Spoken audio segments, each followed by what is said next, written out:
Committee meeting of August 22nd, 2023. Hard to believe it's the end of August. The public can also access this meeting via WebEx technology. The Burlington School Committee will hear public comments in person and virtually. Meetings are also being broadcast live on Burlington Cable Access TV, and video audio recordings are being made. This meeting of the Burlington School Committee is being held in person at the School Committee room in the Burlington Public Schools Central Office. Members of the public are welcome to attend this in-person meeting. Welcome. Please note that while an option for remote attendance and/or participation is being provided as a courtesy to the public, the meeting will not be suspended or terminated if technological problems interrupt the virtual broadcast, unless otherwise required by law.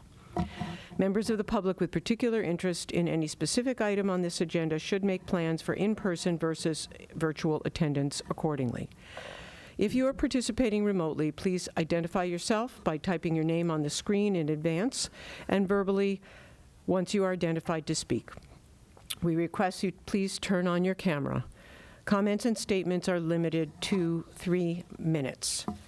The number for this meeting is, I'm not seeing it on my piece of paper here, so I will go, can I read it off? Oh, I know where it is. It's on the other page. Okay. Sorry about that, folks. I got it. The meeting number to join is it's 2335-100-7880, and the meeting password is Tuesday.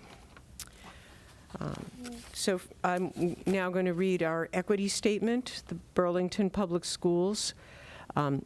Educational equity means that every child belongs and receives whatever support he, she, they need to develop his, her, their full academic, emotional, and social potential to learn and thrive every day. This begins with kindness and valuing the humanity of every child and individual. So now we'll rise for the Pledge of Allegiance. I pledge allegiance to the flag of the United States of America and to the republic for which it stands, one nation, under God, indivisible, with liberty and justice for all. I will entertain a motion to accept the meetings, approve the meetings minutes, the meeting minutes from July 18th. So moved. I heard a move. And a second? No, that's. I heard 2 moves. Oh, I'll second then. Okay, all right, and a second, all right. Any discussion? All those, actually, we have somebody online, so I should need to do a roll call, I think. So Ms. Monaco? Aye. Ms. Bond? Aye. Ms. Massardo? Abstain. Mr. Brooks? Aye. The chair votes aye. That's 4-0-1. Okay, thank you. Is there someone here tonight for public participation at this time? Okay. Is there anyone online for public participation? Okay. All right, so our first agenda is information and reports. Are there any subcommittee reports? So the Transportation Committee is going to report later in the agenda, right? We're going to have a transportation update, right? Yes, so ma'am. we don't need a Transportation Committee report, okay? Any others? No. Okay. Ways and Means, there's nobody being represented tonight that I'm looking for, but later in the meeting we will get an update Mr. Moran asked for last time around about the Whitson's cafeteria services for this spring. That's later, right, Ms. Kasha? Okay. Other announcements. I would like to say that for all of our teachers and staff, that on behalf of the school committee, I hope that you've had a good summer with lots of time to rest and rejuvenate, spend time with those you love, and go to places that make you happy. Although I know many of you have already started thinking and planning and doing for the new school year, we hope that you enjoy this last week before school starts. For our students and families, we hope you've had a good summer and that the students have something they're looking forward to, or lots of things they're looking forward to in the new year. Dr. Conti, do you have any announcements? I do, Madam Chair, so thank you very much, and I do want to echo your welcome for both staff and students and family. I spoke to one rising 6th grade student, one Grace Cuna, just this afternoon, and she was very excited about returning to school. So, so again, I hope Grace has a great year and want to make sure that we welcome her personally.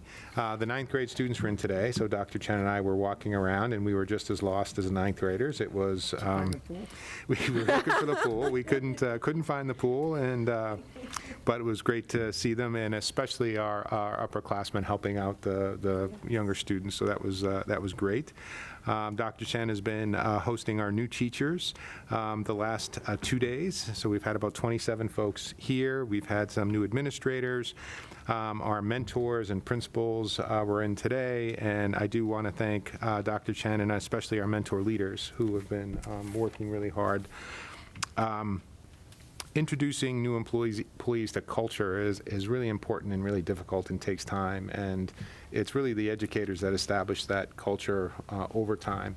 And you've all commented on that sort of in other conversations I've had about the buildings and where your kids or your grandkids or where you've worked or where you've attended, and it's really the educators in the building that establish that culture over time. So it's really an important introduction to Burlington to make sure that our new employees meet the folks who have been here for a while and establishing that. So that was happening today. I did wanted to say, and maybe you will all celebrate, that I was concerned with the length of the agenda. We have a lot of informational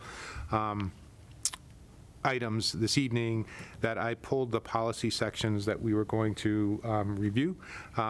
But I want to make sure that we keep our momentum. Marianne and I actually have finished every section, so we are ready for you. So we did through section L. So we are Okay. sort of completed.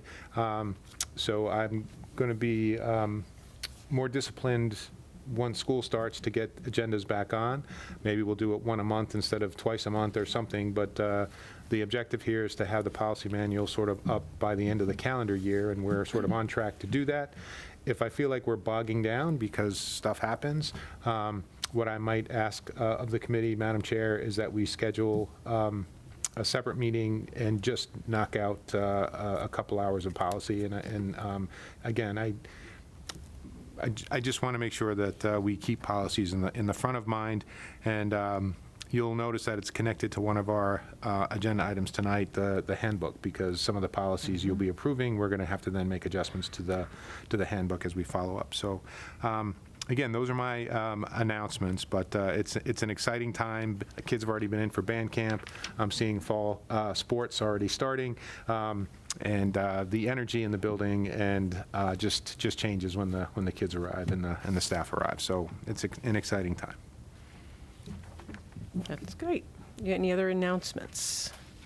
I also thank you for that update on the policies, and I also wanted to just comment. I believe the equity audit is still not available today. Yes. Do you want to just comment that, you know, we're getting the last things done? I've spoken to you, but not everybody knows. Yeah, Madam Chair, so you did ask me to do that, and I apologize.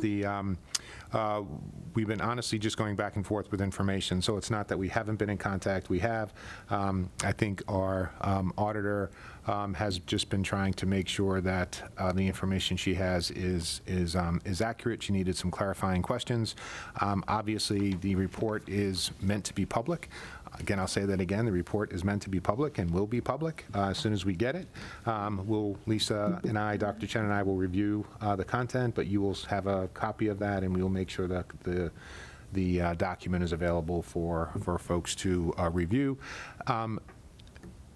The audit has been hard work, but it's really not the hard work. The hard work is what we do in response to the audit. And I think that's primarily what Dr. Chen and I, with our staff, will be working on. So again, we aren't sitting on it. As soon as we get it, we will make sure that you all have it. All right, any other announcements before we jump into our journey to CARES, which I'm very excited to learn about because I don't know what it is yet, although I did see the document, so there's a lot of great stuff in it. Thank you, Dr. Chen. Or Dr. Conte. No, it's all Dr. Chen, so we're gonna move on. I just think under learning, equity, and thriving, again, what I would consider a critical part of our conversations, because we have a lot of talented people accomplishing a lot of great things. I think we were talking about trying to put together a monthly feature, and Dr. Chen has done that for the summer. And with that, I'm going to turn it over to Lisa.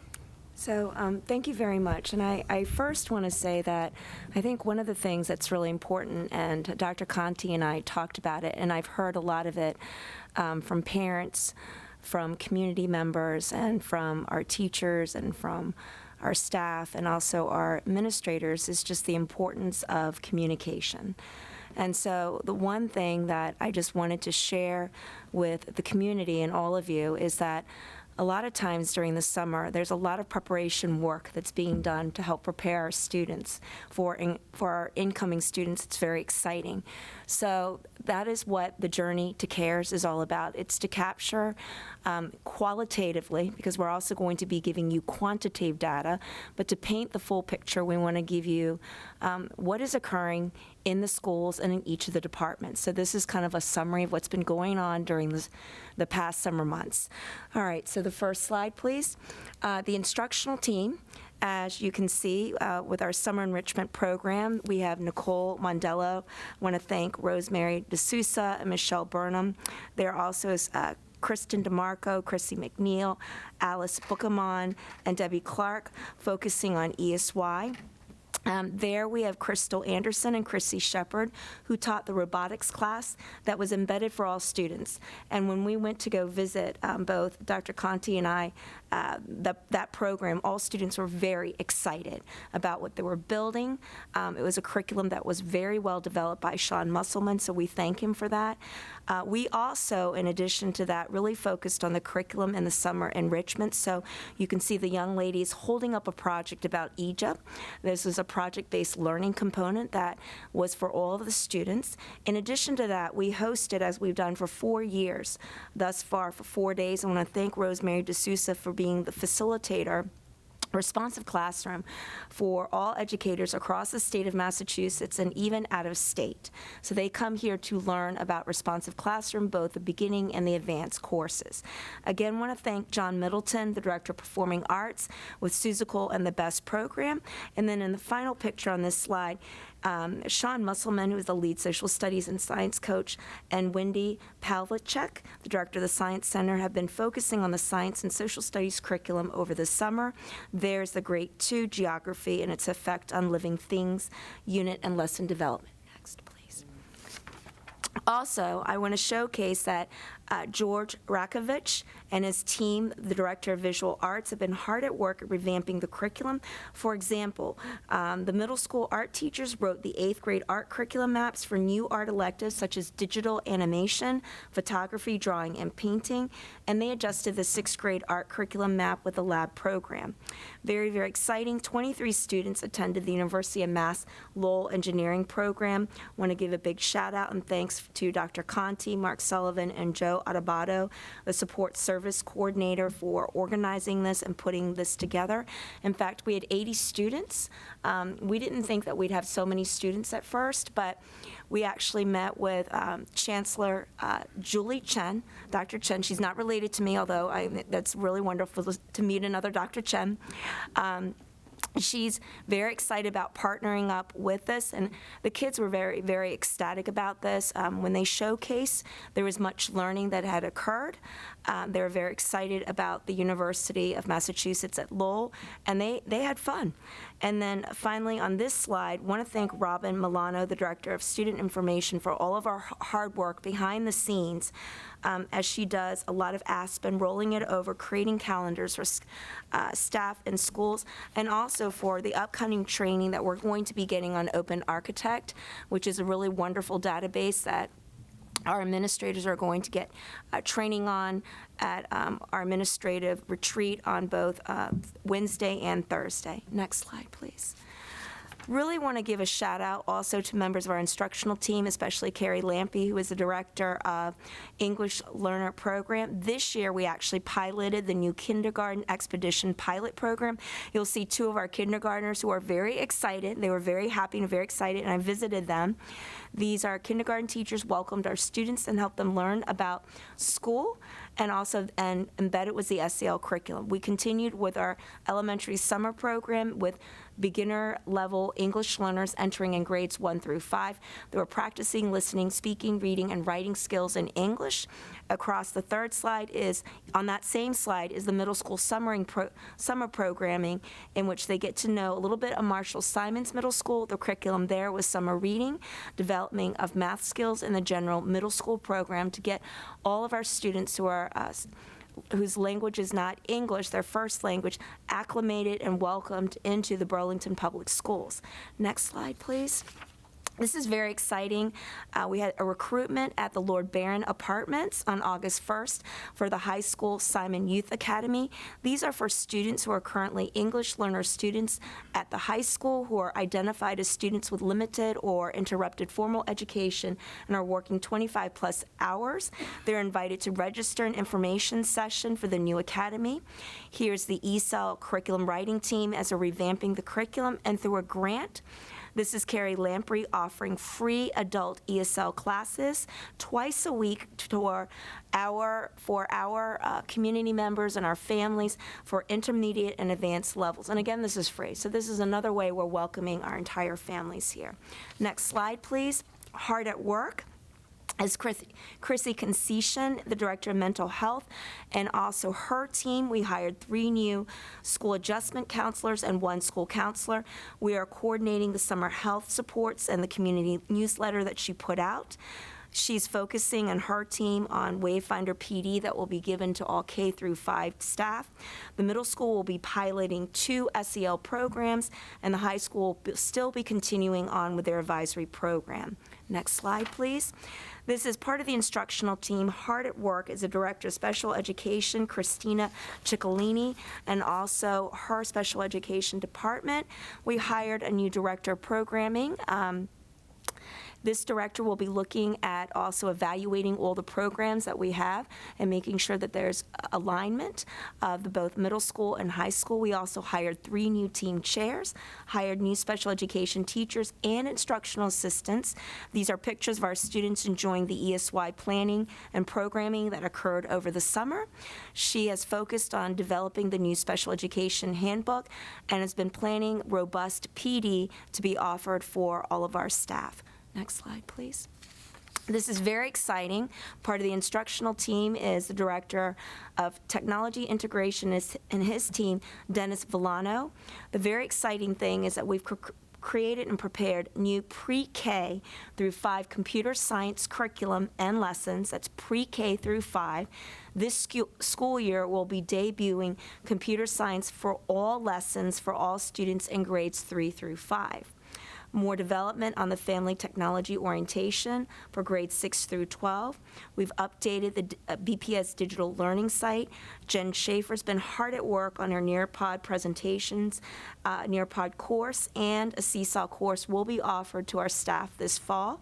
Michelle Ardiazzoni worked really hard and presented for our new teachers today on Google Suite and Nearpod, and that was very receptive. We I've also, in the new mentor orientation program, we've also made sure to get feedback, immediate feedback on surveys on both days, and we're using that feedback to see how better we can prepare our teachers.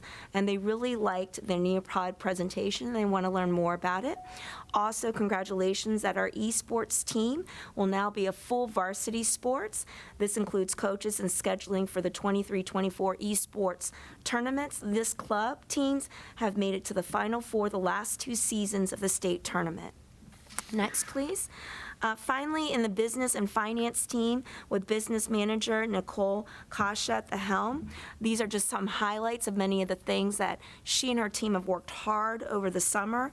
We had a closeout on 2023. Additionally, what is not highlighted on here is that this team worked and conducted formal procurements for the following service contracts: food service management company, district-wide HVAC, preventative maintenance and repairs, Francis Wyman, master clock and intercom system upgrades, elevator preventive maintenance and repairs, on-call roofing repairs, and on-call flooring repairs.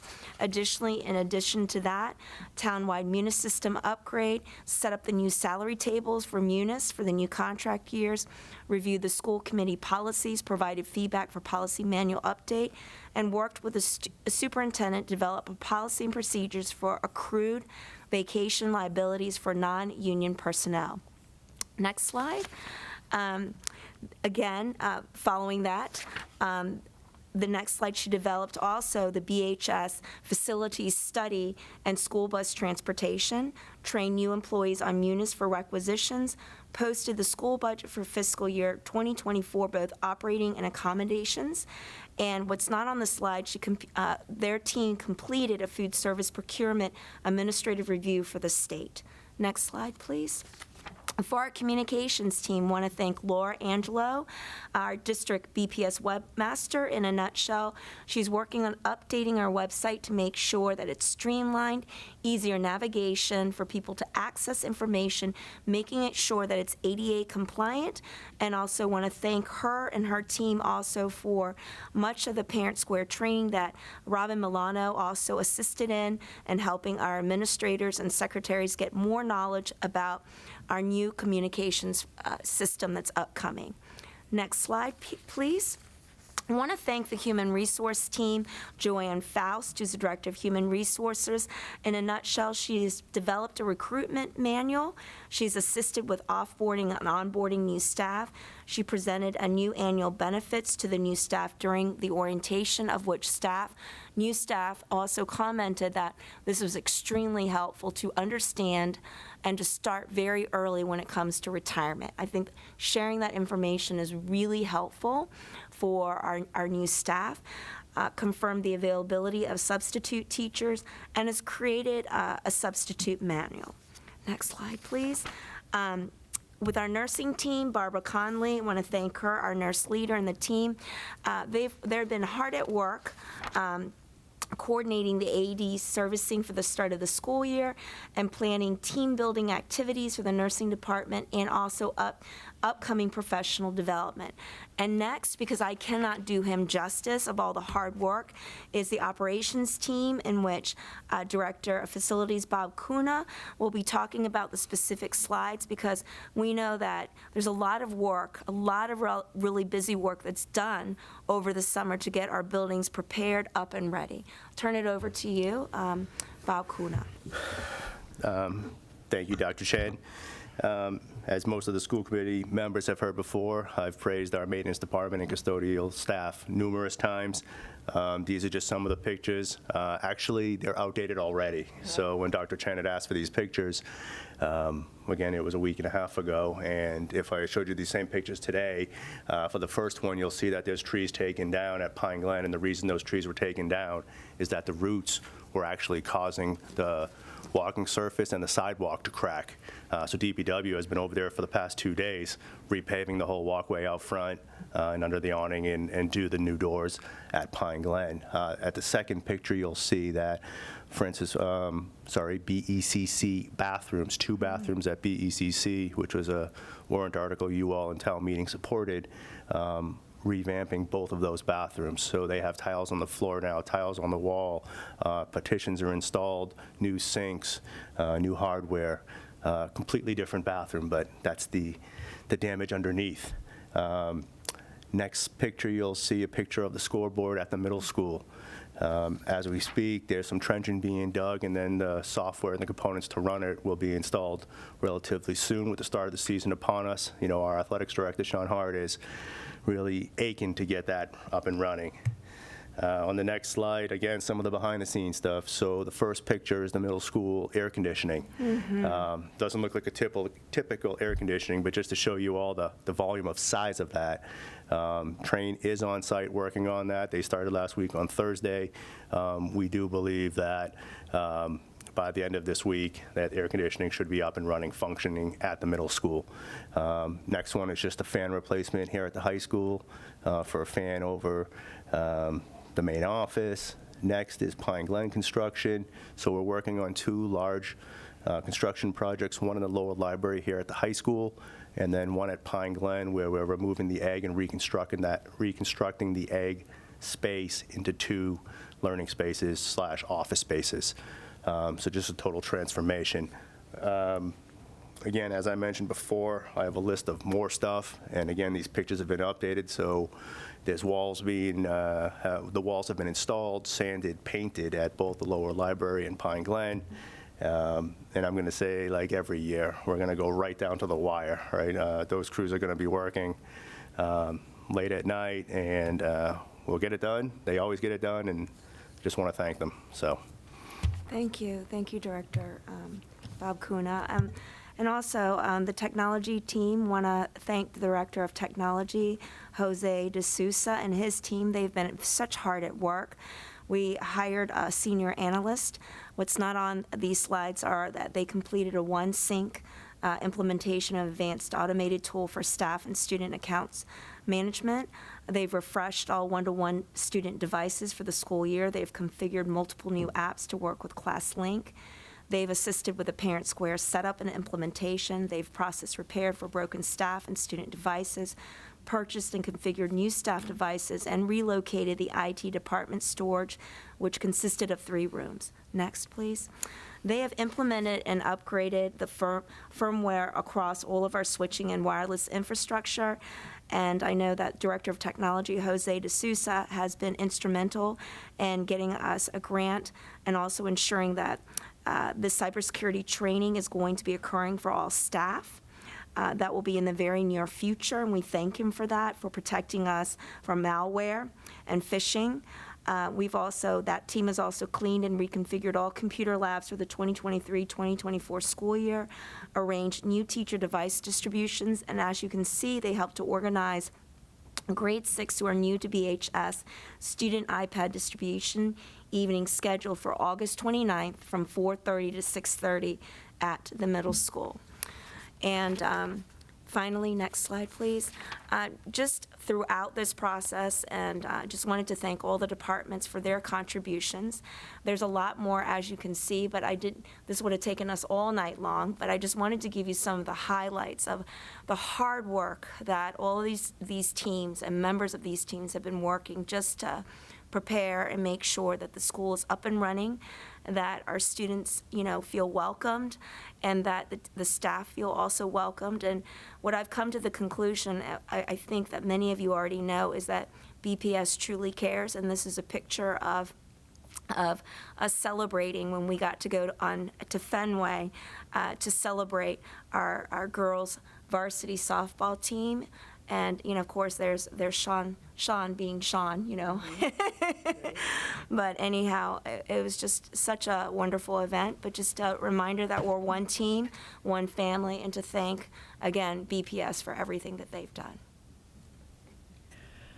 Thank you, Dr. Chen. That's quite a mouthful that you actually, I'm very impressed how well you pronounce everybody's name when you're so new, just getting to know us all. And in particular, what a wonderful demonstration that is of all the people who work for the Burlington Public Schools. So thank you for sharing that. And communication is something that's been mentioned a number of times by a number of people. So this is an important piece. Dr. Conti? Madam Chair, just something that the school committee will become more familiar with is Parent Square. It's a term that we used a couple times. It's a new messaging product, and it's part of our work with the Office of Civil Rights to make sure our website content is more accessible by everyone. So teachers can use Parent Square when they send a message to families. Parent Square automatically translates that message into the language identified in our student management system, or the family can choose the language that the content will come into them. And if the family wants to respond to that teacher, then it will automatically get translated to English. So I think it's one of those things. So snow day messages now will go out through multiple ways, but they'll go out through Parent Square. So again, so the messages can be translated if needed moving forward. So so Parent Square is something, and then I just wanted to But thank- no snow days, right? no snow days, exactly true. And I do want to, again, echo Bob's gratitude expressed to the crews. The clerical staff, too, is amazing with all the paperwork and hiring that they've done as well. But the town really does support a lot of the capital projects we have. And Mr. Sinesi, I know we talk about the projects. Theoretically, you often see things that are broken down, but I oftentimes would say, boy, we should have another meeting where we actually show you the result of your advocacy, because we couldn't do what we do without the capital budget and some of the support of town meetings. So know that we are working hard to spend those dollars in the way that we've said. So again, just I saw you there, so thank you. Yes, Ms. I just had a Massardo? question. Dr. Chen brought it up about the substitute teachers. Are we in a good place going into the fall with substitutes? I think we're, Ms. Massardo, we're starting in a good place, Okay. which we normally do, and it's going to depend who gets hired out. So I'll Okay. give you an example. We're often sort of taking a deep breath, saying our hiring is completed, and then we'll have 4 or 5 instructional assistants resign because they've gotten teaching jobs. And then what happens is our perm subs then apply for the instructional assistant jobs, and so then we sort of have to start doing that again. So we think we're starting in a good place, but we have to, that's something we need to stay after, and to make sure that we have the right coverage. That has been a problem coming out of COVID in the last couple of years. Bus drivers, just because that's the next logical question. Bob, you mentioned that we have a set crew for the start of the year. Correct. So we have 18 full-size buses, 2 medium buses, and then 2 spares. So we have 22 full staff confirmed for the busing company so far. So again, we're starting off the school year at a good place. We have a 90% return rate on drivers, so that's great. So people that are familiar with our routes and our kids. Again, we'll do an update for transportation later on, but we're starting off in a great spot. Great. And I'm excited we have a revamped mentoring program for our new teachers. How many teachers do we have in that group, the new teachers? Was it about 27? Oh, you're going to count. Give me an official number. Okay. You're going to have 22. Okay. No, more than that. 22 with a mentor, and then 1, 2, 3, 4, 5, 6, 7, 8 without one, just because they come with professional status. Okay. So, so that number, 30. and then so this is probably one of our largest groups, Yeah. and I will tell you, it is just so. Karen Sunderland happens to be one of our mentor leaders. And it was just so touching because a lot of the new teachers remember her. So she actually has three students she's taught from 4th grade, and they've come back to be the teachers here at Burlington, and they remember the impact that Karen Sutherland had on them. It was just such a beautiful moment. That's great. Good. Any other responses or questions? Your report certainly raised other questions for me, but I'm going to let it go. We have a long meeting, but please, Mr. Brooks. Just one quick one. Yeah, no. For Go. Parent Square, does it link automatically to Aspen, or is it something parents have to sign up for, or update any data so we can kind of like let folks know that they need to do that? Robin, want to join us since you're the Aspen? I'm going to say something and you're going to give me a dirty look. She wouldn't do that. She would. So yes, Mr. Brooks, the nightly sync will happen with Aspen, and so the data that we have now is being sent over. We will be sending from the Student Information Office a workflow within the next day or two that will give parents an opportunity to update some contact information. So we will be pushing that out. I'm hoping tomorrow, if not tomorrow, then Thursday for sure, just so that parents can see what they have in our database and they can have an opportunity to update that. Awesome, thanks. Great. Why don't you stay there for a second? Okay. Are there other questions or comments for the report?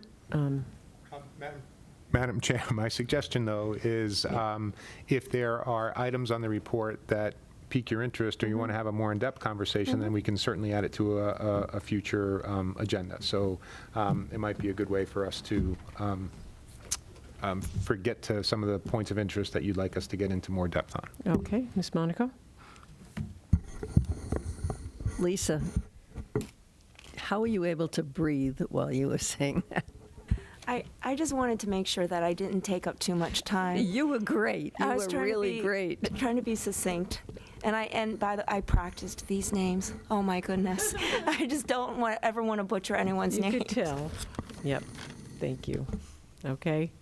Now, I asked Mrs. Miliano to stay because I know there's an item on the agenda that's not officially next, but Dr. Conti, if you could take a look and see if it's okay if we take that out of order, because I think that would be appropriate. Sure, we absolutely can. So Okay. thank you, Madam Chair. So first of all, I want to make sure I thank Robin and her team. They are extremely busy over the summer, as with everyone else, and Robin can go over some of that. Let me just keep some of these. Please, if you could just pass one. We had a couple questions, and I just wanted to make sure that we provided some factual information. So I'd like to identify, so we are moving to under 5, Learning, Equity, and Thriving. We are going to E, Student transfer report. Yes, and Okay, that's the topic. enrollment. So, And enrollment. Okay, so thank you. that's kind of what we wanted. The enrollment question came up last night, so we wanted to make sure we got you the latest enrollment.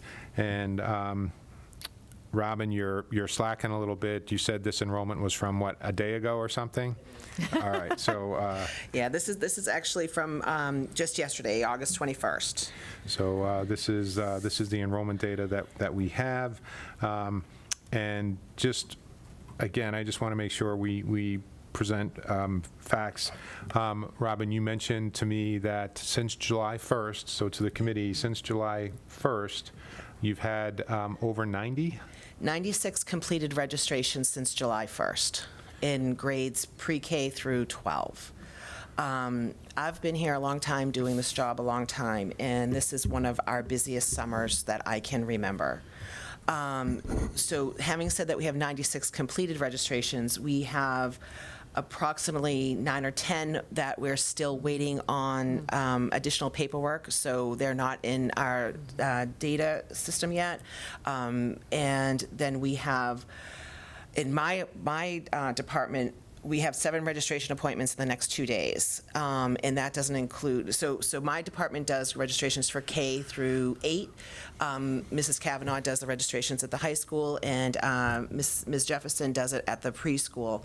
But, so pre-K through 12, we have had 96 completed registrations since July 1.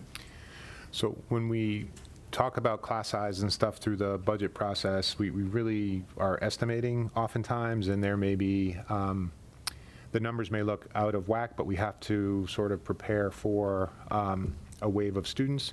You may also have read an article or heard on the news the housing crisis that's currently happening in the Commonwealth, and they are placing families in many hotels in the area. So, Robin, we have about 30 families now. So yes, there's about 30 families at the hotel. We have registered 12 students that are in grades K through 10th grade, but what we've seen an uptick for the summer is pre-K students who are being registered. So we have 5 students that are age 4 who will be going to the BECC come September. And because of McKinney-Vento, the federal law, that if a student is relocated with their family to a Burlington hotel, but they are attending school in a different community, we have to transport that student back to that community to attend school, and we split those costs with the town. So they're entitled to go to the school that they left, or the family can enroll their child in Burlington schools. So even if a lot of these 30 families get moved further or displaced further, then we may be transporting those students back to Burlington to remain in Burlington. So we work closely with the town to make sure that those costs get covered. And I just wanted to say that we're also working with the caseworker that is at the hotel, and spoke with him yesterday, and there could be some more registrations coming our way. He's expecting some more families to be moving in. We never know whether they have school-age children, or, as Dr. Conti just said, whether those children, if they're already enrolled in another district, if they want to stay in that district, that's their right to do that. The caseworker, Mick, he's been great. He's been a great resource for the families. He's been a great resource for us. But I was just chatting with him yesterday, or emailing with him yesterday, and we could be expecting more students. And before we move on, Ms. Bond had her hand up. I'd like to call on her.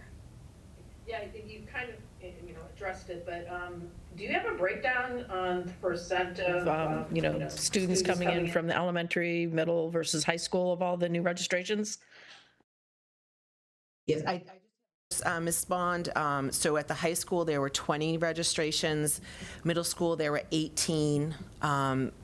11 registrations at the BECC, and 47 at the elementary level. So we had 10 at Fox Hill, 13 at Francis Wyman, 10 at Memorial, and our 14 at Pine Glen. So our numbers at Pine Glen have really risen quite a bit as well. Okay. Great, thank you very much. All right. And I just would like to add, many of us know about this law that Dr. Conti just referenced, where we are responsible to transport some of the students who are living in hotels in Burlington to their previous school. And it seems a little odd sometimes when you first think about it, but the purpose of it is that these are kids who don't have a stable home and are moving from place to place with their family, and if they can stay in a school where they know their teacher, where they know the other kids, where they feel safe and comfortable, that's a really important thing that we can do for them as a state and as a community.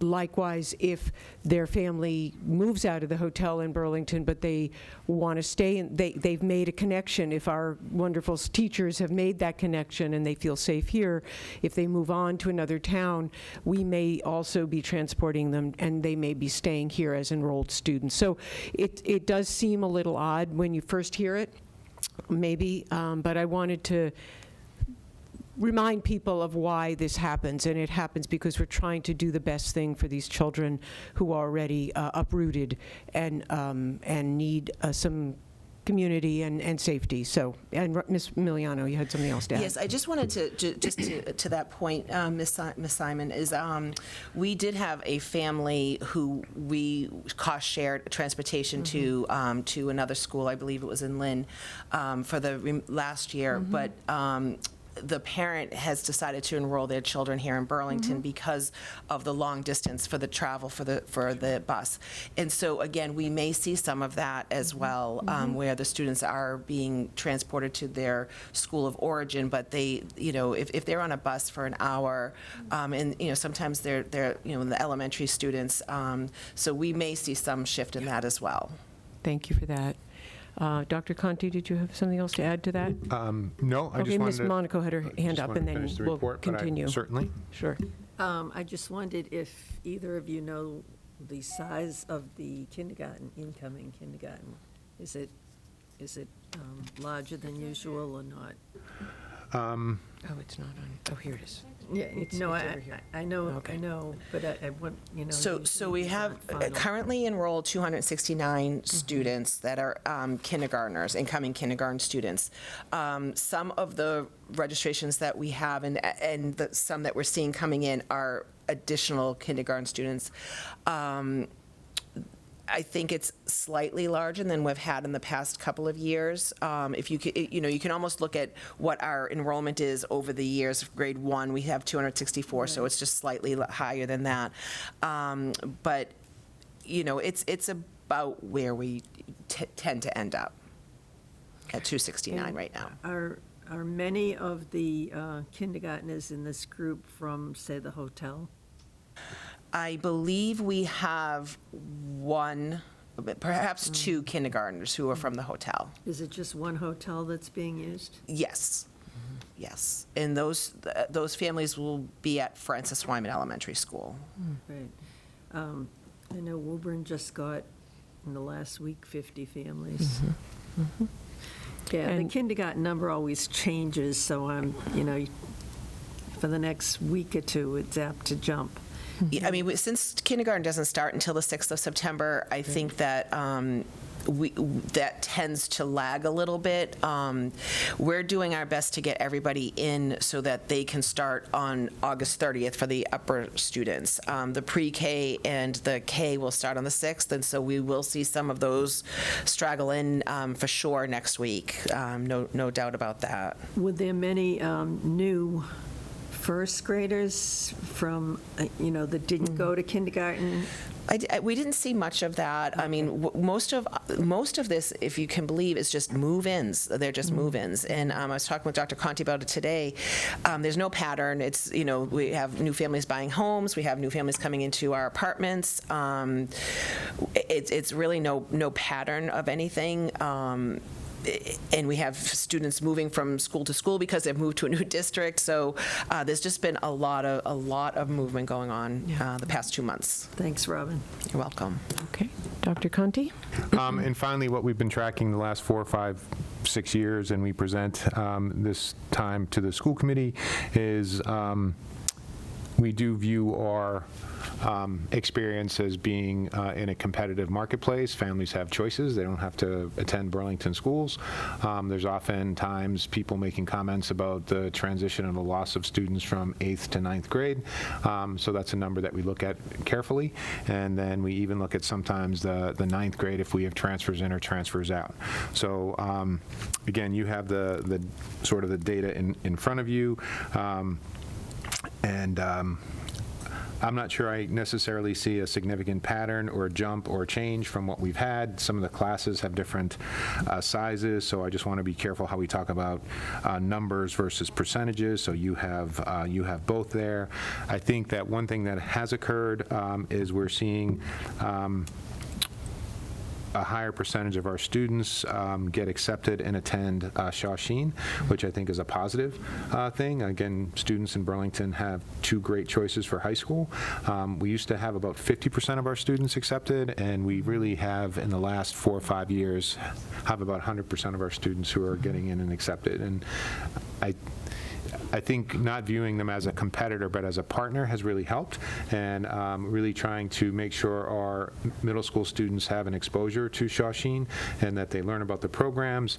And then we even welcome the Shawsheen counselors into our middle school to make sure putting the right student in the right place for the right program is really important. So you might see that. But there's no mass exodus if people are sort of creating that narrative. It's been relatively steady.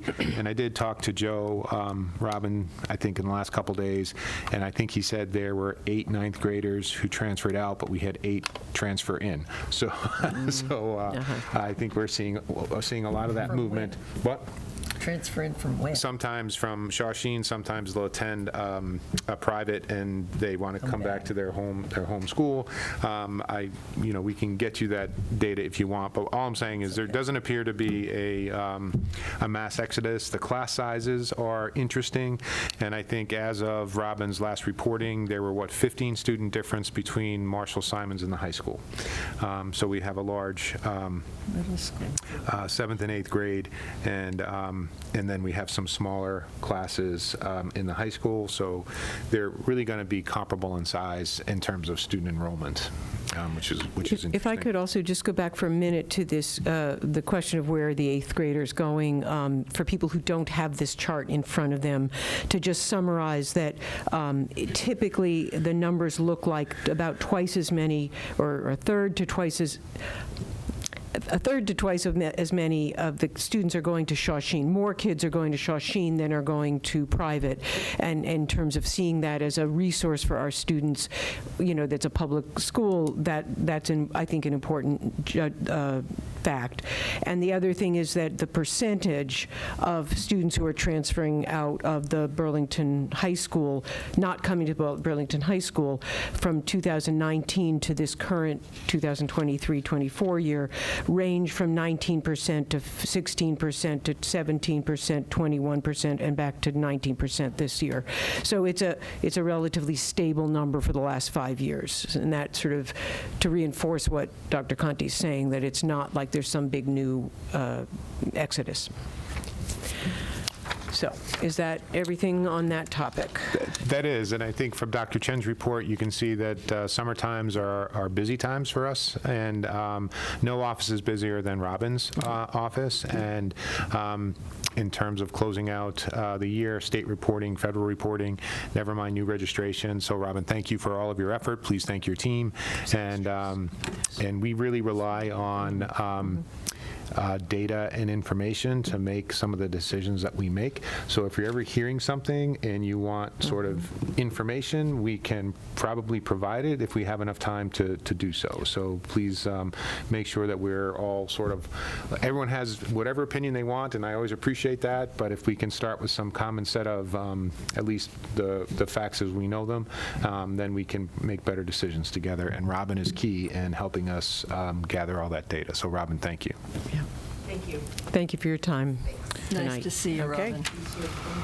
Okay, Dr. Conti, next item. All right, we're going to move along. So we are, if I could go back to Learning B, out-of-state marching band field trip. I want to welcome and thank Fadine Saterial, longtime Burlington support staff person in the technology office, and I think she was the assistant band director, and now she's taken over the marching band, so I want to congratulate her. She is requesting the trip from the marching band to go to Hampton Beach on August 25th, which is before the start of the school year. It has been a tradition for band members to go to Hampton Beach on the last day of band camp. North Reading Transport would provide the transportation paid for out of the music department budget. Chaperones would be the advisors for the band camp. Again, the bus would leave the high school at 8, returning at 4, and approximately 40 students would be going on this trip, and students would be providing their own lunch. I recommend the school committee approve an out-of-state field trip for the BHS marching band to Hampton Beach on August 25th. So moved. Okay, we have a motion. Second. And a second. Any discussion? One comment. Ms. Monaco? Just if Fadine's watching, I want to say congratulations. I'm sure she'll do a great job. Yes. And I believe this Thursday night, she has the sort of the introduction of the band to parents, and so I'll make sure that we get that invitation to the committee if that's something that you'd like to do. Fadine's great. Great, yes. And thank you to Fadine for stepping up. And as a former band parent, I know that the trip to Hampton Beach at the end of the 2-week band camp is always looked forward to. So any further discussion on the trip? And if not, all those in favor? Oh, Ms. Bond, we're online. So Ms. Bond?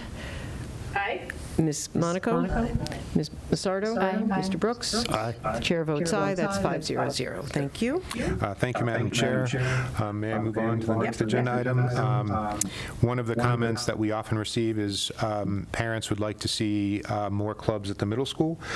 So working with Ms. Purchase and her staff, there's a proposal, and again, this is following the contractual process. Proposals for new extracurricular positions will be submitted simultaneously to the principal and to superintendent. And again, Ms. Purchase is supporting the addition of this, and there are steps that we need to go through. Nicole is aware that this is being requested, but ultimately it's up to the school committee to approve the stipend moving forward. Once approved, we do track annually how many students are participating, and sort of we collect other information. There are stipends that we discontinue if student interest wanes. So again, it's recommended that the committee approve a stipend for the proposal for a new extracurricular activity, the middle school student book club. I would entertain a motion. So moved. Second? Second. And question, go ahead. Is this an after-school extracurricular activity? I believe it is. Yeah. It is.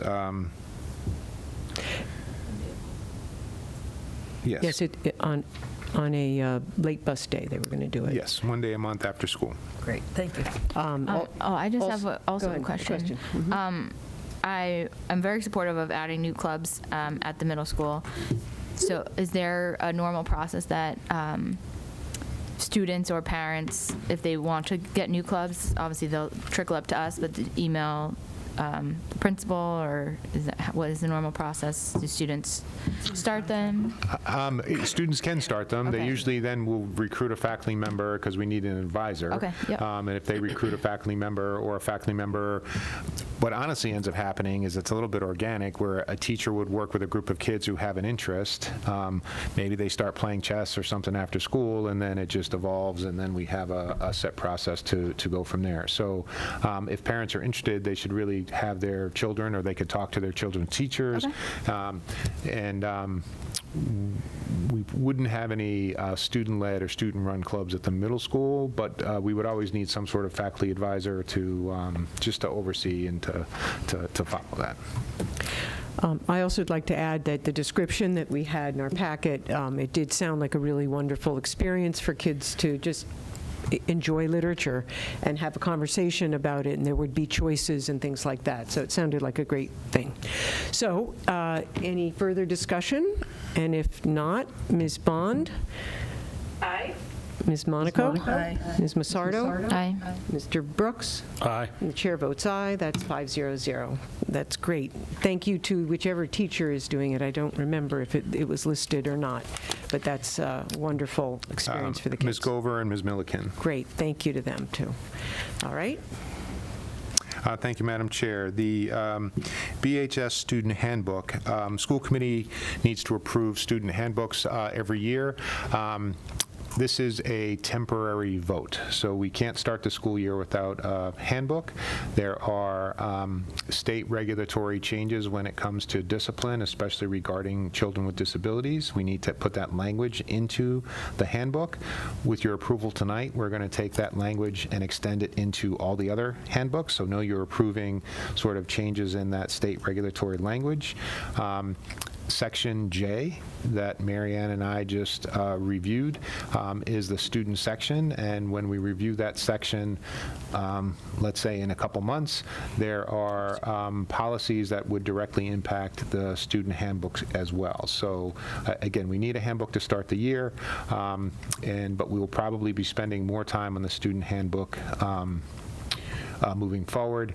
And the student handbook experience at the elementary schools are a little bit different. It's more of a student/parent handbook at the elementary school level.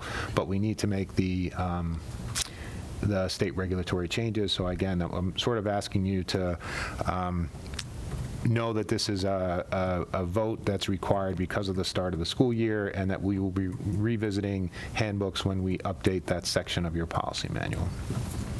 Okay. Are there any, did anyone else have comments about the handbook as we were presented with it? I had a couple of questions and comments, and I did send an email to Mr. Sullivan, and things like there was a calendar that was color-coded and there was no markings for what the different days, different colored days meant, and he said he would add that. There was an update to what time school starts. Let's see, the free and reduced lunch eligibility for AP subsidies, AP test subsidies needs to be modified. So if this, I feel like there's a few things like that that could perhaps be modified as we go forward when we do.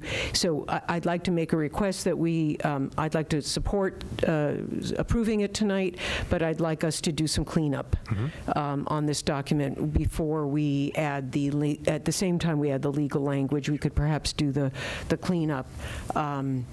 And I would like to do it that way. So if no one else had any other comments, we could vote to accept the handbook for now, I guess. So. What kind of a motion do we make if it's not permanent? Again, the changes you'll be voting are permanent. We just have to, what I'm telling you, we're going to bring it back to you much more quickly than we normally would because your section's going to review. So if you could just approve the Burlington High School handbook as presented, and also knowing that the language is going to be extended down to all of the other, the legal changes are going to be extended down to the other levels. Okay. Second. All right. Any further discussion?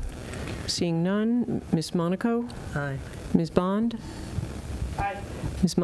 Massardo? Aye. Mr. Brooks? Aye. And the chair votes aye. That's 500. Thank you all.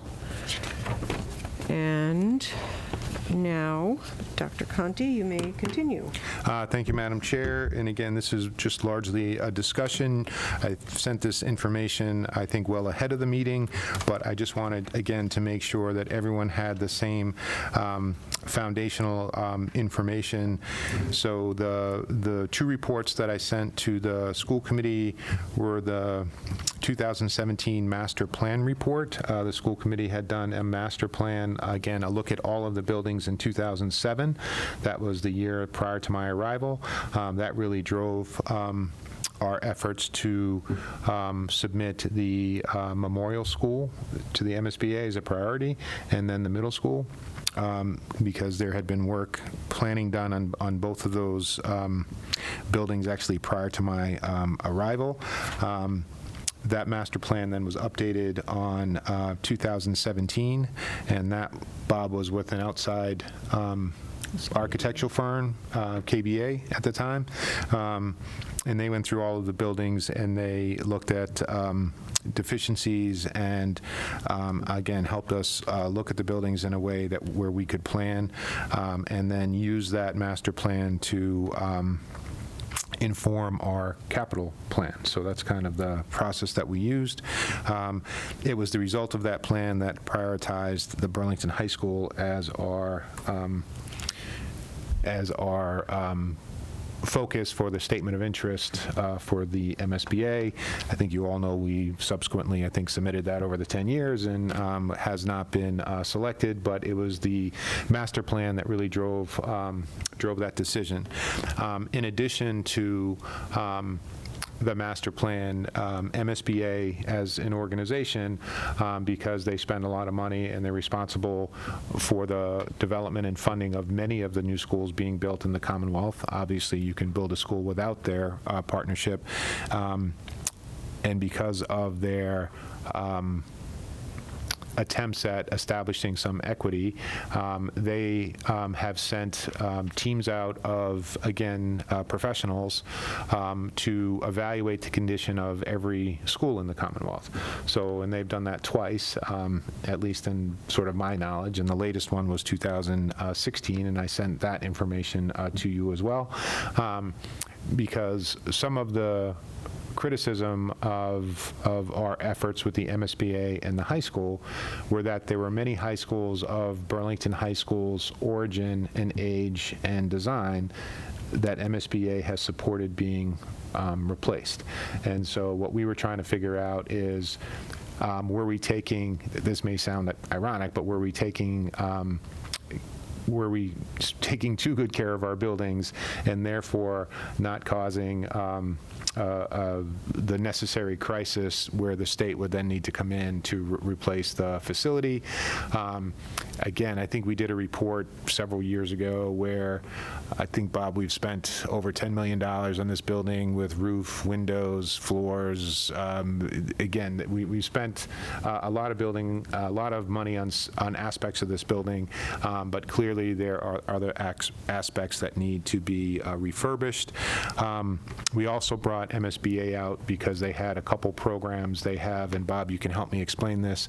They have an accelerated repair program, so you can apply for state funding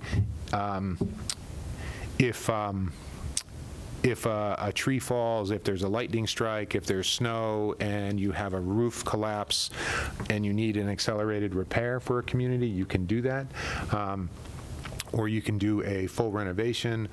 Their advice, because of all of the triggers, we can't just do an accelerated repair on the boilers without sort of triggering the entire thing. So they suggested that the accelerated repair would not be a good match for our needs here.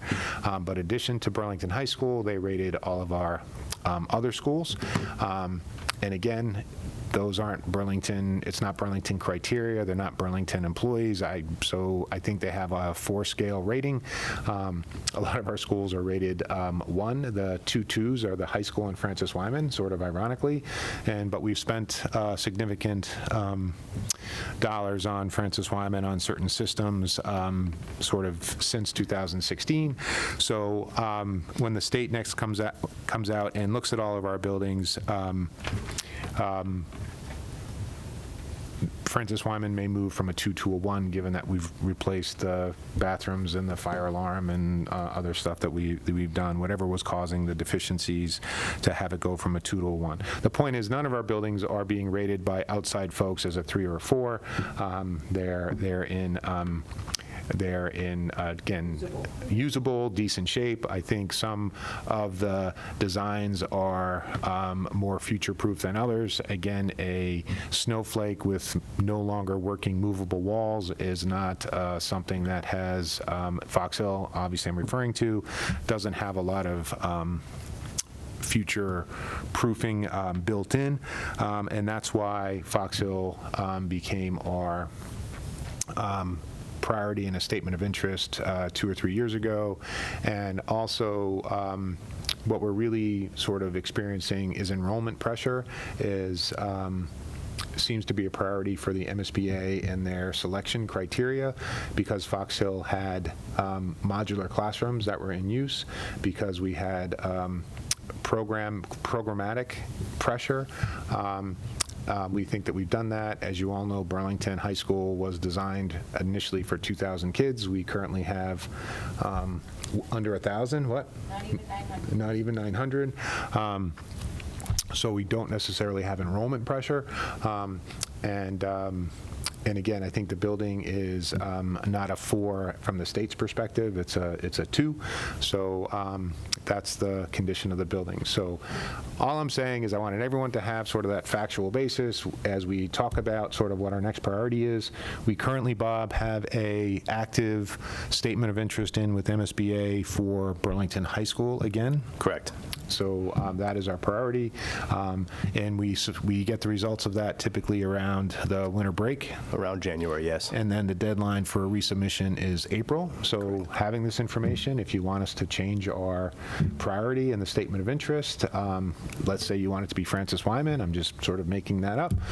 Please, nothing's wrong with Francis Wyman. I'm just saying if that's what you so choose, then we would submit a statement of interest for Francis Wyman by April of 2024. So again, largely informational, but if there's a lot of this information out there, and if you want, again, I'm trying to share it as we sort of move forward. So are there people with other comments? Yes, Ms. Malick. Question. The statement of interest for the high school, is it specifically for repair, rebuild, renovate? Or does it cover all of that?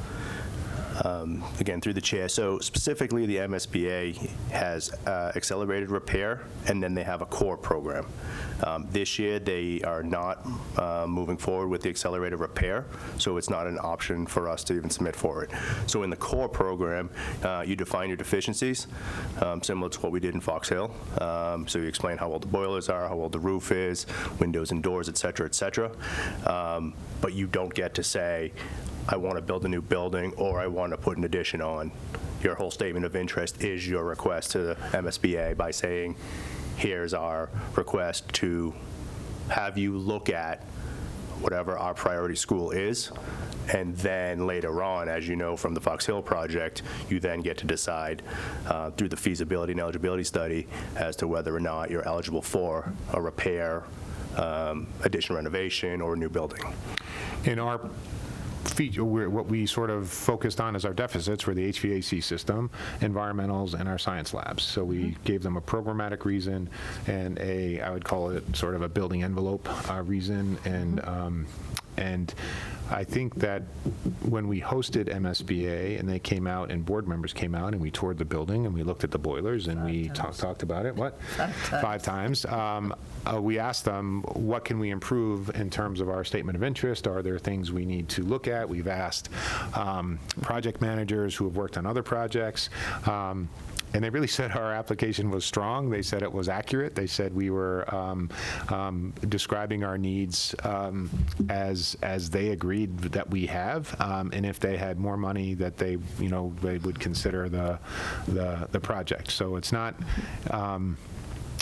I don't think it's our application that's the problem. I just don't think they have enough money to go around. And the reason that they stopped the accelerated repair program is that building prices have come in much higher, construction prices have come in much higher, and so they don't want to stop projects that are ongoing, and so they're having to redo a lot of their financial agreements with projects that are already sort of in the construction phase. Right. So, Ms. Massardo? Yeah, Catherine. Oh, I'm sorry. Go ahead.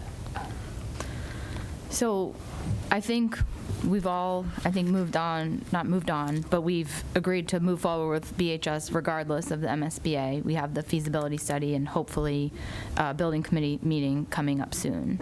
But what I would really love to get clarity on is, I think at one point BHS had been our priority, and I think now I've heard, is Fox Hill our #1 priority? Is Pine Glen going to supersede the high school in priority? I would really like us to commit to what our actual priority is, because I think we're going to have to make some hard decisions. The town is going to have to make some hard decisions. If we believe Francis Wyman needs to be looked at as well, then we need to make a list and prioritize the list and look at some timelines.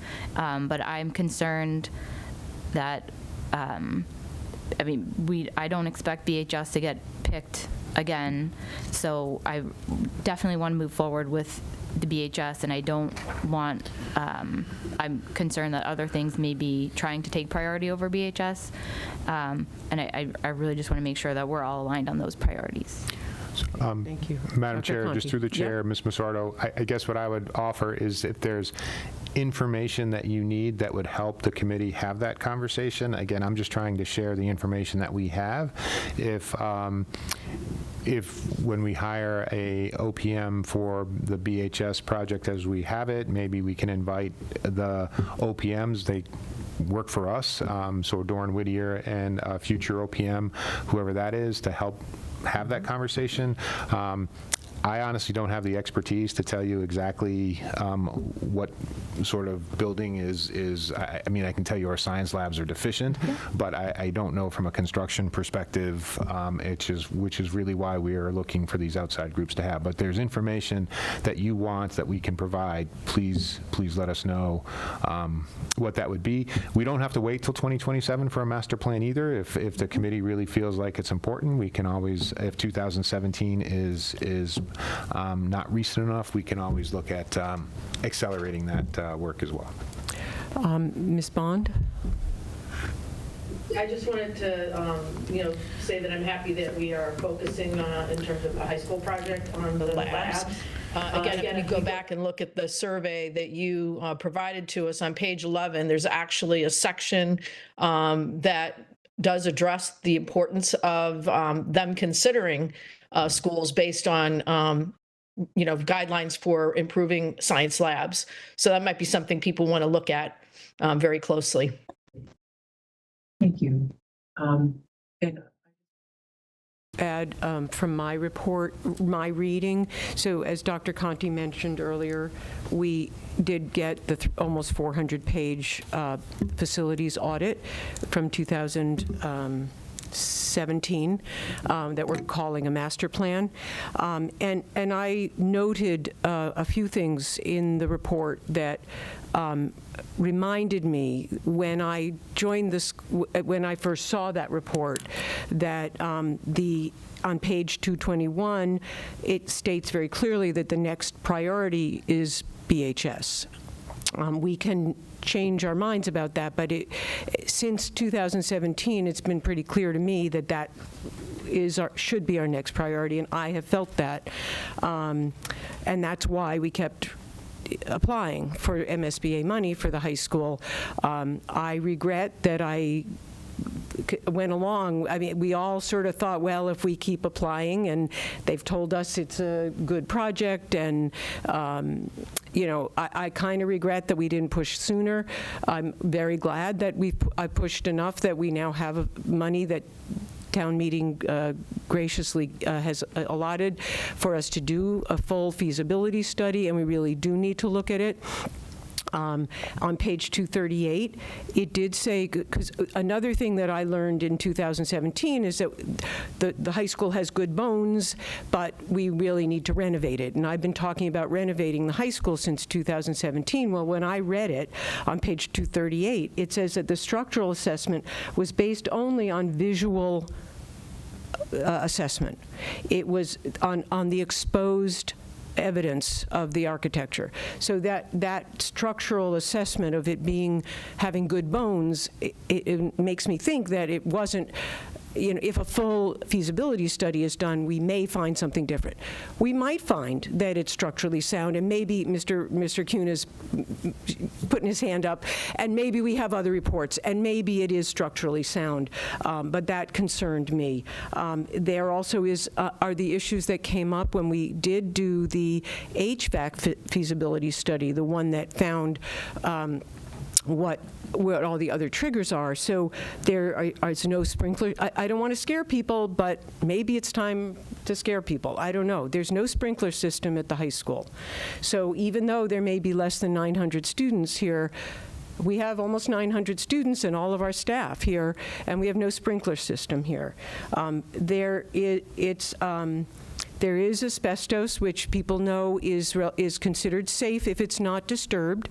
But if we were able to redo this building, we would certainly want to make sure we abated the asbestos and replaced it with things that weren't asbestos. On page 256, the facilities audit mentions that it's extremely energy inefficient. We could save a lot of money if we had a new building to operate. Of course, building a new high school is really expensive, or renovating it is really expensive. And then other features that came up in our HVAC feasibility study, that we are not ADA compliant. And we can go along, but this is our main high school. This is our only high school. We have Theoretically, this school committee room is ADA accessible because there's a door over there that if somebody presses the button and somebody hears it, that somebody in a wheelchair could come to our meetings. But I don't really call that ADA accessible. The way the building is built, it's just at the time, nobody thought of those things. But we have things that are really, really important. So I feel like, and that's just a couple of examples of things that I noticed when I reread the facilities audit. And I feel like for me, as it is for Ms. Massardo, that the high school is my top priority, and we went ahead and applied to the MSBA for the Fox Hill project, thinking it would take a few years and we'd get going on the high school, and now they said yes, and we don't want to turn down the state money, so we're looking at the possibility of replacing Fox Hill, which makes me really excited. I think that it'd be wonderful to replace Fox Hill. And then the question is, how do we find out what this town will support? If we had one project, and I would be cheerleading, and I'd say, well, let's all decide and get behind whatever the project is and go out and make the case and make sure we pass this and make sure that the taxpayers believe that this is worth their money to invest in the buildings and in the schools. But I also have a fear that Dr. Conti has mentioned more sidewise, but whatever we build is going to be expensive. Even the numbers we've seen for just the Fox Hill or for building a combined Fox Hill and Pine Glen, the numbers are really big, and the construction costs for buildings have just skyrocketed. I think it's, it's more than tripled since we built Memorial, and that was about 10 years ago, I guess. And I'm concerned that how are we going to do this? Because we all need to come up, we need to figure out what is our priority. But I also feel like, I've heard from people who haven't come to the meetings, and I've heard other opinions besides that we should build a separate this and a separate, that people want us to build the most concise consolidated program so that we don't have a brand new Fox Hill and an old Pine Glen, that they want us to rebuild the high school that services the whole community, both all of the students and also the where we have town meeting and where we have, sports games and things like that. And so I think it's important for us to think about how do we get here and how are we going to move forward. And we are going to have to make compromises because people clearly disagree. I just hope that we will take this information and move forward with it. So, and Mrs. Monaco had a comment too. Yeah, I just wanted to say that Rome wasn't built in a day, and I think that we need to take these one at a time. And we can talk about a new high school, but with SBA funding, Arlington's spending over $300 million on a new high school, and I think we all know the history of debt exclusions in Burlington is a big fat zero. So I think we have to be patient, and I think we have to do what we can do and what we can get through SBA. And I guess I'm optimistic that at some point in time we'll get help from SBA to either rebuild or more likely to rehab this building. I think if you walk around this building, you'd be pretty hard-pressed to tear it down. It's a big, solid, well-run, in good shape building. So I'm more inclined to wait until we have the high school building committee up and running, and we have an OPM, and we get some detail. And we keep working with SBA. I think on both, on all three projects, I think we need to work with SBA. They're in it to help communities do what needs to be done. And the truth is, we're not desperate. And our boilers aren't going to blow up. And if one of them broke, you'd get a new one. And, I think we just have to take it as it comes and work with it, and we're all focused on it. But we can't do them all at once. It's just not going to happen. This town doesn't have that kind of money. Can I go? Okay, Mr. Brooks? Okay, so the past is a past. We need to stop talking about it. We need to look forward to the future, right? So in terms of looking forward to the future, to Dr. Conti's point, to Melissa's point, we need to put a punch list together and understand in time and space so we can communicate to the other town entities the cost drivers we're asking them to bear burden on now. So again, the projects will take time, but we have to present a schedule, a cost, and a coherent message that says, hey, these are the projects we want, prioritize in a targeted list, and this is the time we expect to do them. That's where we find the trade space on how we can get it done. Sardo? I have many comments here, but first, I don't believe that a boiler explosion is the only reason to replace or rebuild this high school. I agree. We've said that we want to do something at this high school for 10, 12 years. And then we heard of a sale of 25% off elementary schools, and we let ourselves get distracted. I think, yes, it's expensive. Yes, it's going to be a debt exclusion. MSBA is going to help, but we're not suddenly going to be able to afford $300 million because MSBA is giving us 25, 30% of that. We need to pay for it. It's going to be expensive. And I'm getting started to worry that the elementary school projects are putting this in jeopardy. If we are spending $100 million on a school for 300 students, that's definitely going to delay the high school. I know we need to be patient. I know we need to do the right thing, but I don't think setting us back in terms of elementary school projects, just because MSBA is willing to help us build a smaller school, and look at the enrollment numbers. Like I said yesterday, 450 students at Fox Hill, and MSBA wants us to build a 325 student school. So I think we have tough choices. I believe you wanted to put Pine Glen ahead of the high school, if I'm correct. I want to run it and see what happens. Okay. See what they give us money for. Again, MSBA money, people sat in this room and told me not to be beholden to the almighty dollar, to do what is right for our students. And I believe our priority, what is right for our students in our town, is a new high school, new or renovated. I'm more than willing. We have a feasibility study, and if we can get ourselves together, we could move quickly and be in line for next year to be looking at what that's going to cost and start understanding how we're going to pay for it. But to start looking at 2 new elementary schools, which I would support if the town is financially ready to do that, but my priority is still the high school. Thank you. Okay. Ms. Monaco? The feasibility study for the high school, I believe, will take quite a bit of time. I don't think it's going to be quick. Pine Glen School, for the time being, is fine. If the high school gets funded first, the high school gets funded first. If Pine Glen gets funded first, so be it. But you talk about enrollment numbers. You want to build a building for 640 students, plus up to 100 special ed students with the 10 extra classrooms, so that's 740 students. If you combine Fox Hill and Pine Glen today, you have 788 students.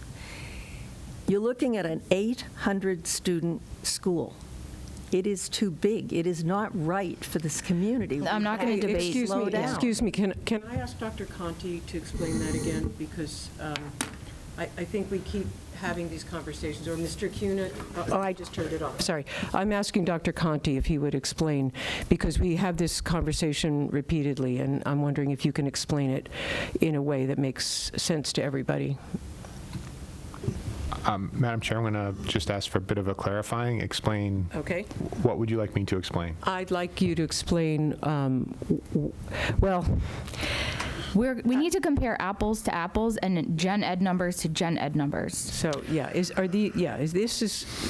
numbers that Mrs. Monaco just quoted, for example, include regular ed students, and does it include our DSC students in those numbers? I assume it does, the numbers on this chart we got today? The numbers, the enrollment charts Yep. would have our known students. So that would be- we would, if they're registered for us. So it would be they would- DSC. Not lab.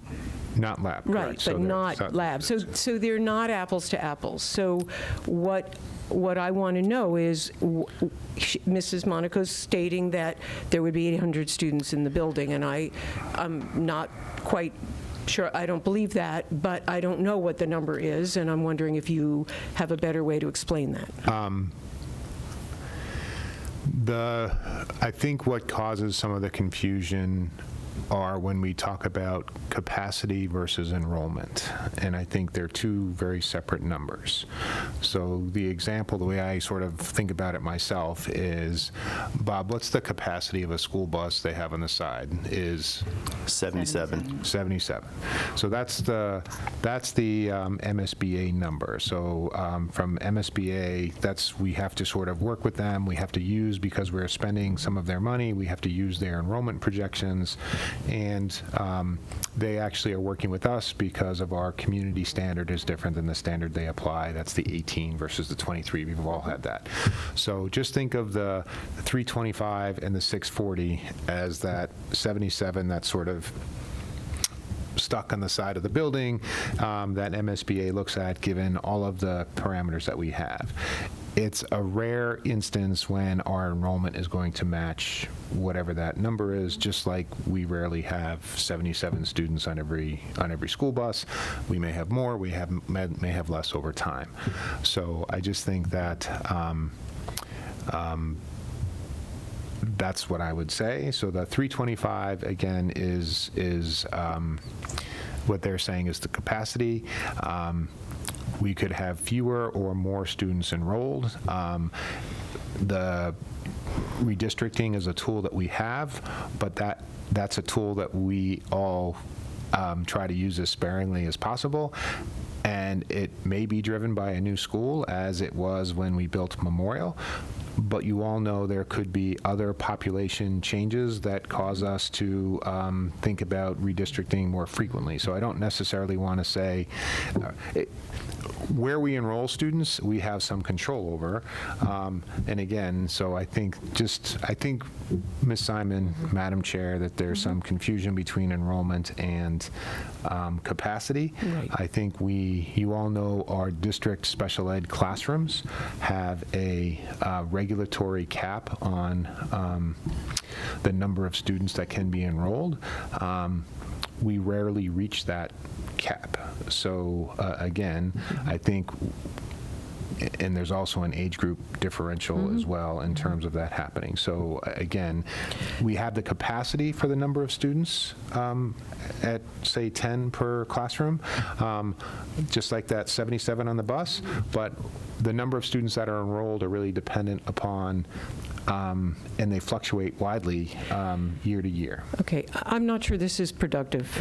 So it's not on the agenda item, so. It's not, yeah, and I think that people are presenting numbers that are confusing the different aspects and not necessarily apples to apples, and it's very frustrating to me, and I don't think that was, I think that gets us away from the issue of where are we going to go? And I don't think we need to make any decisions tonight. Obviously, we're not going to make a decision about it tonight, but I think we need to keep having this conversation.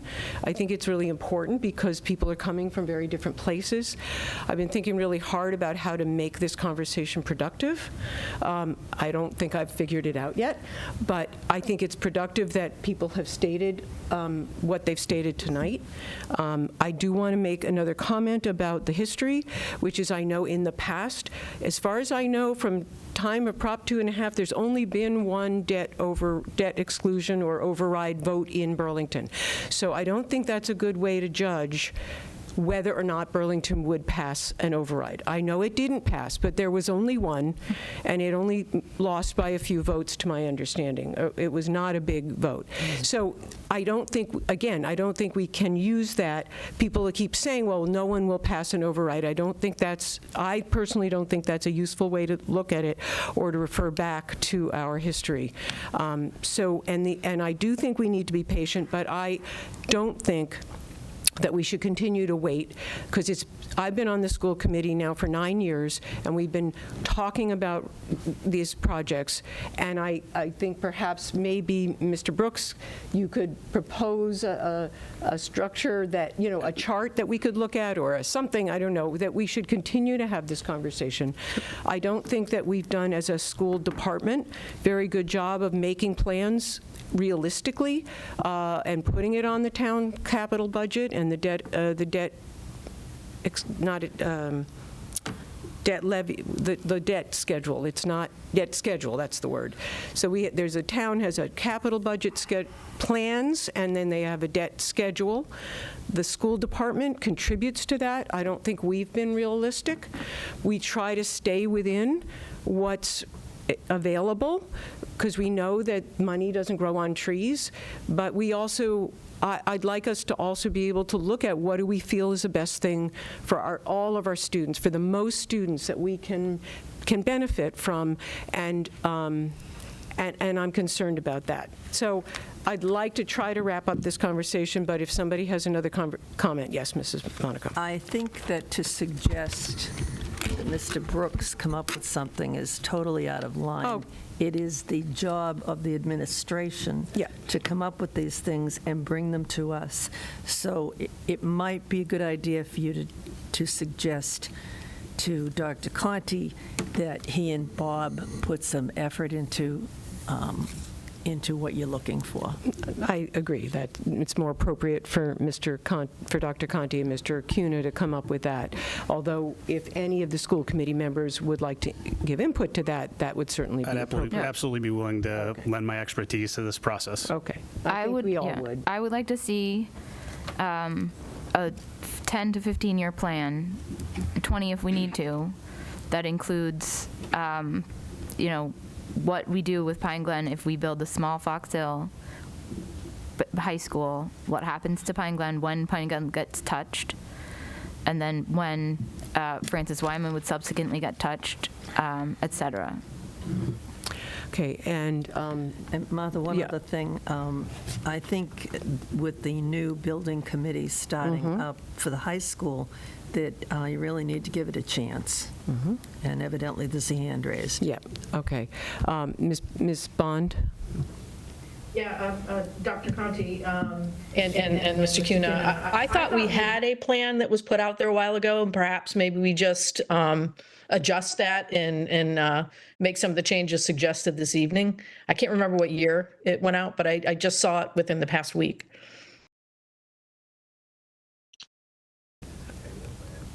Okay, that was. A 10-year, right, okay. And if none of the school committee members have a comment, Mr. Brooks, go ahead. Sorry, just one last add for that 10-year plan.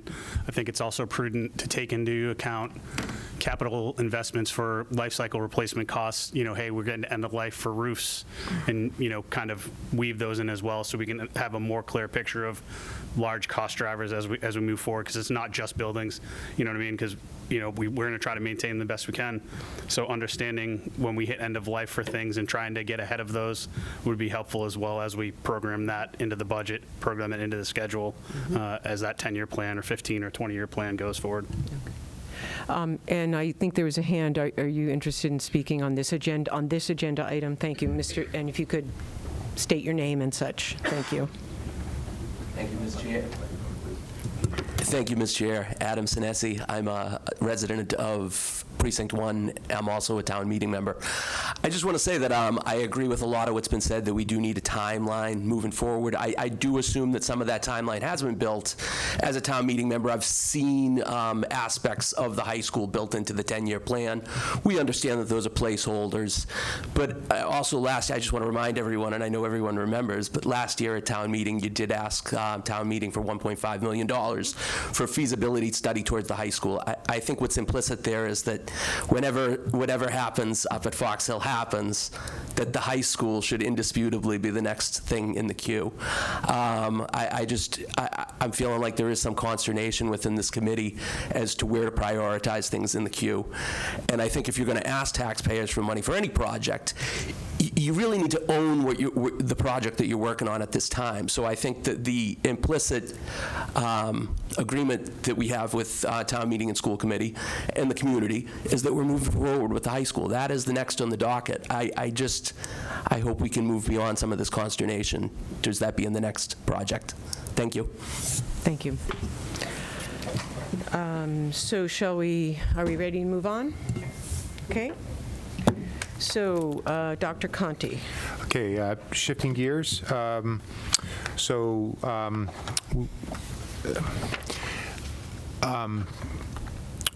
We have different umbrellas of labor organizations. We're talking about our ASME organizations now, which include our custodians, our cafeteria workers, our clerical, and our, what am I talking about?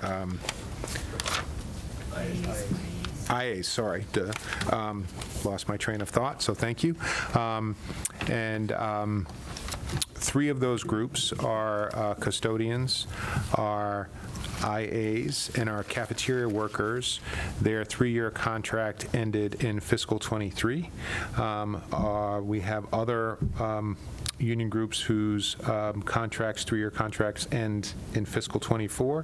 What we discussed and what we negotiated was for the 3 groups that were ending in fiscal '23 to extend a 1-year extension at a 3% increase to their salary, which would match the other contracts that we have. And again, those agreements have been successfully negotiated, so thank you, Bob. But we're asking the committee to, again, approve the 1-year extension for the each one of these groups. So I'd like ask for a motion to extend, again, a 1-year agreement for the cafeteria workers through fiscal '24 at 3%. So moved. Second. I want to remind the committee, we did already vote on this in executive session, so we are now having our public vote for this issue. I'm not crazy. Any further comment on this? Oh, I'm sorry. Yeah. Just the one comment. This is to realign everything so the renegotiates come up together, correct? Yes, sir. Okay. Yep. I just wanted to refresh myself. Okay, any other questions? Okay.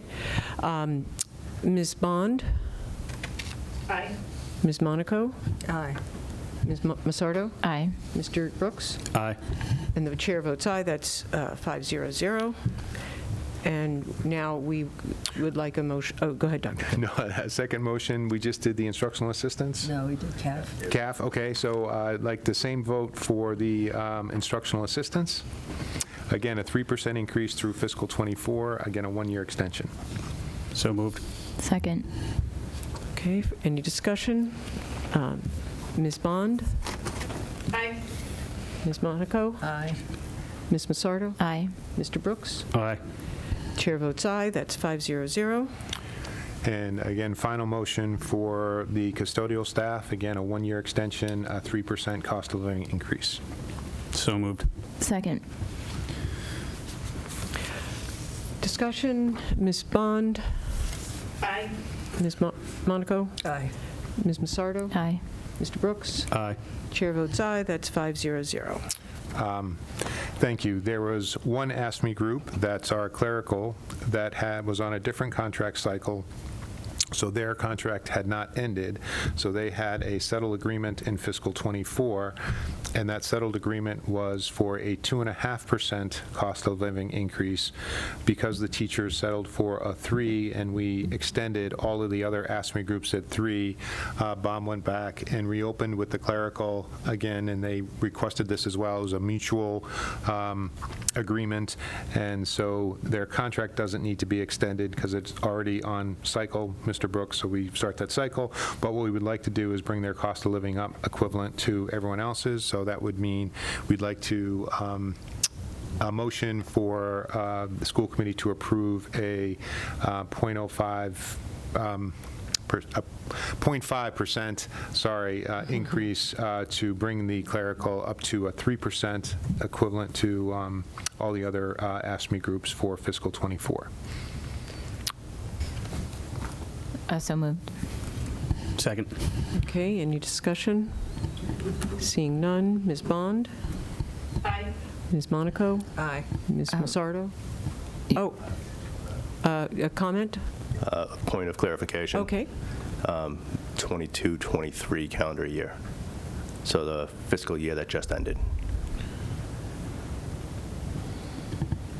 This isn't for, Nope. this is for It's the fiscal year that just the ended. fiscal year that just ended. I apologize. So it's the fiscal year of 22-23. And they have, what? FY23. FY23. I'm sorry, this 0.5% increase is for fiscal '23, and then they have an equivalent increase for fiscal '24. Correct. So I apologize. Let me redo the motion. Okay. So the clerical, for fiscal '23, the fiscal year just ended, we'd like to do a retroactive 0.5% increase to bring them up to the equivalent of the other contracts that we settled. So moved. Second.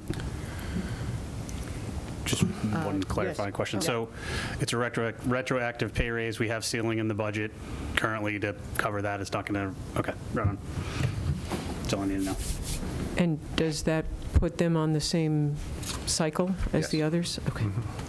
All right, do we need to rescind our last motion that was seconded? Just withdraw it. Withdraw the motion. The previous Previous. motion? Okay. So now we have, It's seconded. and the new motion that Dr. Conti just clarified for fiscal '23 is on the floor, and it has been seconded. Yes. And Ms. Bond? After that, okay, Ms. Monaco? Aye. Ms. Massardo? Aye. Mr. Brooks? Aye. Chair votes aye, 500. Thank you, Dr. Conti. I apologize. I messed that up kind of royally, but that's all right. Madam Chair, when so- you have a chance. Thank you. I'd like to add, this next item is Chapter 70 report. I know that there's been information in the news lately about Massachusetts' new state budget and various aspects that affect schools and funding for schools. So I've asked Ms. Pakasha to give us an update on our Chapter 70 monies. Thank you. Thanks. So I did leave at your table a couple handouts, and one is, the first page is titled Chapter 78. So our Chapter 78 for FY24 is up 2.25% over last fiscal year, which is approximately $205,000. And that was due to the per pupil increase of $60 that the state adjusted in the formula. And then there's a chart here that also shows you the percentage of our school, a percentage of Chapter 78 of the school budget. So basically, you can see that the total Chapter 78 for '24 is $9.3 million. Our school budget, operating and accommodated, is around $76 million. So Chapter 78 as a percentage of our budget is about 12%, meaning that 87% of our budget comes from other sources. So that was. Again, so people may hear that your state funding per pupil is doubling. Just understand that the percentage of our revenue that comes from the state and federal government is relatively low. We live and die on local revenue. So again, that was the point of putting in the 12%. We even get a lower amount from the federal government. There are many high poverty districts and or districts with different profiles. I think, Dr. Chen, you were just in one where the percentage of state aid and federal aid would be much higher. So if there were a change in state aid, it would have a much larger impact on the budget. I think, Madam Chair, that was the point that you wanted to make, that if Yes. people are sort of reading that our per pupil state aid is doubling, really, again, has a $200,000 impact on a $76 million budget. It's welcome. It's going in the right direction, but it's not a game changer for us. Are there any questions on that report? Okay, seeing none. Next item, Dr. Conti. Thank you, Madam Chair.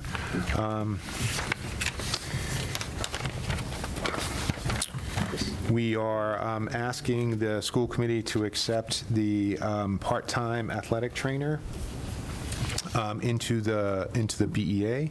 We already have a full-time athletic trainer that the school committee accepted into the BEA. Historically, we've covered our training responsibilities through stipends. We've had teachers who have earned their training certificates.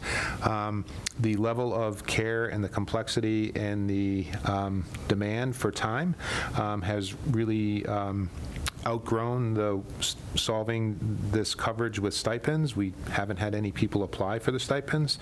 So Mr. Hart, given the committee's expectation that we have trainers at our as many athletic events as possible, he's really needed to create full-time positions with people who have these licenses and specialize in these licenses. So we put them in a separate section of the BEA contract because their working conditions have to be very flexible. They often work evenings. They may show up late to work. Mr. Hart sort of manages their time and their schedule. But in working with the BEA, they wanted sort of consider the trainers as educators, and they wanted them in the unit. So I think we've sort of compromised with a flexible calendar and schedule with some of the benefits that are extended through the BEA membership. So again, the motion I'm looking for is just to accept the part-time athletic training, strength and conditioning coach into the BEA contract in Appendix F, which is coaches. So moved. Second. So I have a question, because I am concerned about adding a position like this to the BEA, and this would be in the salaries, the appendix salaries? Yes. So it would be listed just like any other stipended coach? Yes. But it would be its own category? Yes. And so these specific work conditions are going to be, so it's not like they're going to be all the conditions of the teachers, the BEA Unit A are not going to apply to them. It's only these conditions. And you've gone over it, and do you feel like this covers all of the specifics? Because it's such a different job than the teachers. So I just wanted to. Right, but again, I would say the working conditions are specified and very distinct, but this employee would have then the right to due process and representation, if you want to think about it that way. Okay. And so it gives the employee some protections, and again, as long as the BEA understands and remains supportive that their schedule has to be very flexible, they need to work weekends, they need to work evenings, then this relationship can work out. Okay, thank you. And that's listed here on this agreement? Okay. I just had one question. Okay, So Mr. Brooks? in the packet handed out, it's references a full-time salary, and we're asking for a part-time position. So, It's actually a part-time salary. but the sheet that was in the packet says a full-time assistant. The one I got does. I'm sorry, then, again, this is, that may have been That's an error, side letter Mr. of Brooks. agreement. Yeah. So again, it's meant to be the part-time, we already have a full-time, this is meant to be a part-time support for that. Full-time assistant. Full-time assistant. A full-time assistant. Okay, It's confusing listed. language. Yes, Is it I part-time or is it apologize. full-time? Yes. Like, I just want to make sure that what I'm voting on before I vote on it. Yes. Okay, I'm describing it incorrectly. So it is a full-time, but it's an assistant position to the trainer. Correct. Full-time assistant, yes, okay. All right, any further questions? I will accept a motion. It's already been moved. Oh, sorry, it's been moved and seconded. Any further questions? No, Ms. Bond? Aye. Ms. Monaco? Aye. Ms. Massardo? Aye. Mr. Brooks? Aye. Chair votes aye, that's 500. Thank you. Bartha needs to sign that one, too. Thank you, Madam Chair. I'm going to turn over the next agenda item, Nicole, the Food Service Management Company update. Yes. This is also another handout that I left at the table for you guys. So it was at our last school committee meeting. I think Ms. Monaco had asked, and Steve Warren had asked for an update for the 66 days that we were under contract with Whitson's as a food service management company for last school year. So I've put together here some numbers to sort of show you that that they did honor their contract. We had a guaranteed return under contract with them of $46,967. The actual return was $86,524.72. So they did meet the guarantee that was promised in the contract. And then above there, I sort of showed just where we ended up with our school lunch revolving account. So the ending balance at around $760,000 for the year. And then, as you know, this year, the state had asked us to, required us to rebid our food service because they had put out new parameters for contracting with FSMCs. So we put that out. We only did get one response, and it was from Whitson's. They kept their management fee and their admin fee the same, but they did increase their guaranteed return over last year based on a daily rate, not overall, because last year was only 66 days, and this will be the full 180 days. And then on the back side of that, it just shows the actual financials from Whitson's for all of the costs captured under the prior contract. So we will be moving forward with Whitson's for this next contract, as they were our only bidder. So we're in the works with getting all that I's dotted and T's crossed with DESE to get that going. Thank you for doing all that reporting for us. Any questions, Ms. Massardo? Yeah. Thank you. I think I'm happy with this. Any reason why they increased the daily guarantee? Is it because they're trying to be more competitive, or just coincidentally? Yeah, well, I think definitely that they were trying to be more competitive because they don't know who else is going to be submitting responses. And then they also felt that based on what they had seen over the course of last year, that they were able to up that. And for the folks at home, at Massachusetts, we have free lunch for all the students again. Indefinitely, or just this year? It was voted to be permanent. Yeah, okay, yeah. So that'll really help with this program, and my son is very much looking forward to it. Mr. Brooks? I just did have one question. So the guaranteed return, if there's free lunch, how's that realized if we're not actually taking revenue in? Is that so that be a cost cutting between there? So we are taking revenue, and it just, instead of it coming from the students, we get a reimbursement per meal from the state. Understand. So but how's that 215,000? How do they plan to achieve that, right? Like in the RFP, did they say, hey, we're gonna, economy of scale, how we're going to get there? Because it doesn't seem like they're going to get there, because we had lots of talk about, there's waste there's too much food being produced, all this kind of thing. So I'm just trying to understand how they think they're going to get there, or if they even spoke to that in their response. I'd have to go back and look at specific categories. Yeah, I don't know right off the top of my head, but I can share the RFP response with you. Sure, thanks. I did the RFP last year, and I think the majority of it is increasing the participation and some of the ordering economies of scale, like you said. But the appealing meals, the more kids that order, I'm definitely on board. Per lunch, yep. But and I think they have mechanisms to do advertising and events and things like that. And last year, they were only here for 2-3 months, I think. So this year with the full year contract, I'm hoping that they'll do some more advertising and et cetera. My memory of the conversation when we did hire them was similarly skeptical. How are they going to guarantee that? And in fact, they came out with an additional almost $40,000. So it's obviously doable. And I'm absolutely not questioning that they definitely did well. It's just how we're going to continue to gain momentum is all. Okay. Ms. Monaco. Yeah, the free lunch is one lunch per student. If you want a second lunch or à la carte items, Right. the money comes in from the students for that, and the lunch is reimbursed. The adult meals should be paid for by the adults, right?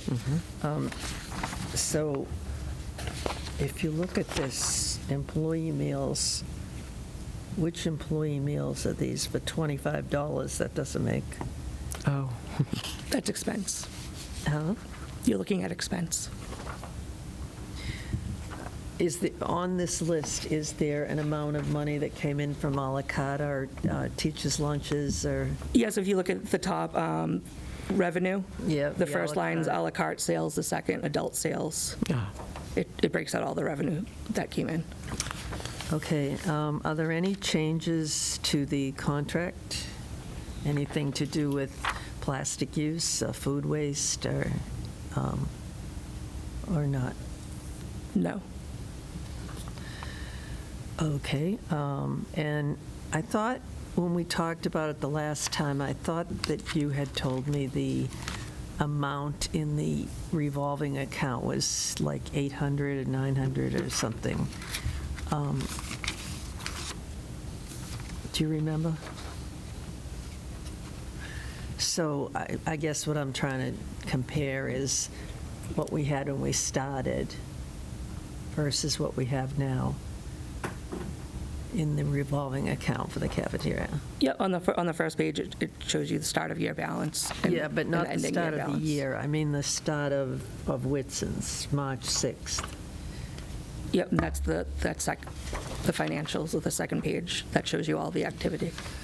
Does it show the amount that we had when we started revenue? No, do you know what I mean? What was in the account when we brought them in? And it was a lot of money. And I'm wondering,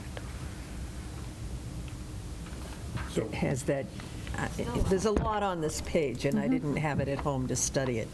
So I'm trying to figure out if we had $800,000 or $900,000 then, and now we've got $759,000. They netted out at an $86,000 No, I profit. understand that part. Okay, so before we had Whitson's, the day before they started, we had a revolving account with a certain amount of dollars in it. And my recollection, it was very high. It was like 800,000, somewhere in that vicinity. And now we have a little less than that. So I'm trying to make sense of it. Because remember the whole thing about they're not going to touch, or we're not going to touch any of the money that we already had when we first started? So that was the number I was really looking for. Steve probably will be thrilled with this. I want to know how much money we had in that account the day before we started with Whitson's and what we have now. So you can let me know. Mr. Cunha, do you have something you could add to this? So Or Ms. Kasha, go ahead. the ending balance here includes all of the activity that went through this account for Whitson's for those 66 days. Yeah. Does that also include payroll? Yep. So we're also paying our employees? No, I understand. That's captured on I this. understand. The whole argument that we had in the first place, what? If I could just comment through the chair. Yeah, Mr. Kuhn. So I pulled up Nicole's report from a previous 331 Yeah. school committee, and it was 766,419. So, And that was after they started, because they started on 3/6. But there's also a lot of timing differences that Right. run through that account too, so all those Yes, expenses, depending on what week it was, what day that was, So I when the don't want to belabor it salaries now, hit. but Yeah. could you, like, email me or something, the amount that we had So, In the revolving. in the revolving account the day before we started with Whitson's, and what's there now? I guess I have what's there now, but you see where I'm going with this? 'Cause So we had, Here, this is 80 the number you just gave us. yeah, my concern was that we were going to lose money from what we already had. right, we did not lose money. We gained $86,000. Okay. And also, if I could ask, it was my understanding that we also were able to use our revolving account money for new equipment or things like that. Did we use some of the revolving account for that kind of thing this year? No, we haven't. We haven't used it for that yet. developed, any, like, spend-down plan. for Plan, okay. That yet. So that would be a reason why the Yeah, revolving account I- would go down, but we haven't done that yet. Right, Okay. and I had asked that same question at a meeting, I don't know, a couple of months ago, so I knew that wasn't where the money had gone.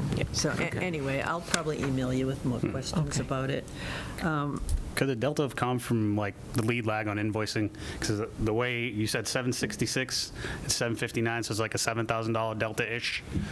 Like, could that have just been a lead lag on invoicing? Oh, that could be, yeah, but it isn't. Yeah. We had a certain amount of money, and my concern was that that money was going to be spent, and Nicole and I had a long talk about it, and she said, no, we start from day one, and all the money that comes in and goes out it won't touch what we had in the revolving account. And so I'm trying to find that it didn't touch it, and I haven't found it yet. Yeah, that was my point. So like if they started on 3/6, the invoice from February may not have come all the way through, got invoiced and then paid till after that point. So that's where that $7,000 delta could have come from. So the that you're 7,000 that talking about. he's referring to this is the number in But March. there's still a net gain of When we 86. started, and this was the number at the end. Then where's our $7,000 extra money? difference. Where's our extra money? It should be on top of what we Okay. had in March. So the 39,000 is included in the 759,000. Is that right, Nicole? All of the activity with school Is lunch. included in that ending balance? Yes. Okay, so it's more than a $7,000 difference from the... But things go in and out of the account constantly. Yeah.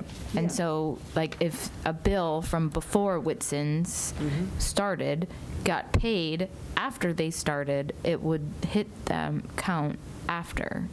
So she's calculated the difference as a positive $86,000. And that's great. Okay. I just want to know where the money went that we already had. It didn't go anywhere. Nowhere, it's in the account. There's a net gain in that account of $213 over the course of the fiscal year. 86,000 of that came from Whitson's. I'll talk to you about it later on. One last thing on this topic. I think that I still have the concern about the plastic. Well, I was going to raise that also.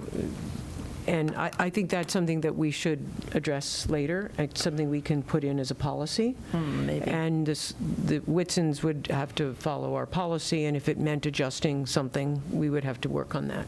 But I agree. I mean, I would like to do that, and I know that Mr. Kuhn is also continuing to work. Now, the town is getting involved with Black Earth composting, and that, I don't know if that's who we would go with, but that we're trying to get the composting going as well as the plastics and that kind of thing. Right? Mr. Cuna, do you have an update on any of that or comment? Not an update on that. I did just want to comment. I think at this committee, it was decided that we weren't going to throw away the existing supplies that we have. But I know that working with Kerry Noak and Brian Anderson and even Katrina at the time, that our new purchasing has moved away from styrofoam. We still do have some plastic utensils, but we have started to move towards that. So we're using our existing supplies and then limiting the purchasing of plastic and styrofoam materials in the kitchens. Okay. Do you have a comment on that, Ms.? I didn't say Yeah, eliminated, I said One of the limiting. big uses of plastic that I am aware of is sandwiches are put in a plastic container. Like things are served in containers, and that's a lot of plastic. So that's really what I was thinking. But I know about the styrofoam, and you wouldn't buy it again, but It's that the way they serve a lot of their things, it's in plastic. I think some of that, sorry. I'd like to see, could you talk to them if it's possible to serve, say, in wax paper or other ways that they might be able to Recycle. replace, or cardboard, or what, if there are ways that they can look into doing that, that would be great. I think, are we all in agreement we'd like to do that? Yeah.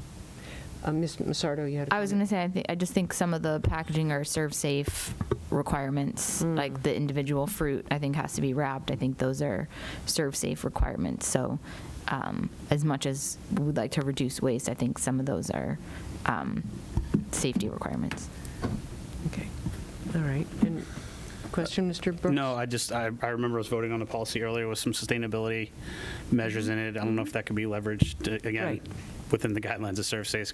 Right. We can't eliminate it all the way and safely serve the food.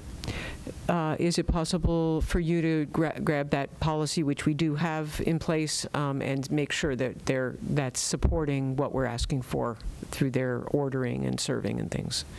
Thank you. I know Mr. Moran is on the WebEx listening, and I wanted to just specifically ask Mr. Moran if he has any questions about this report, since you had asked for this report about the cafeteria receipts and such for Whitson's for this 66 days till the end of the year. Do you have any questions for us?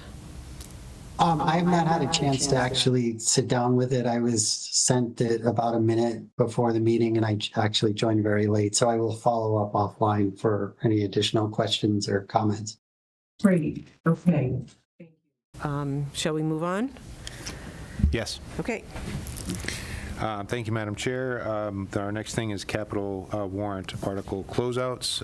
Again, one of the pieces of paper at your chairs. So, Nicole?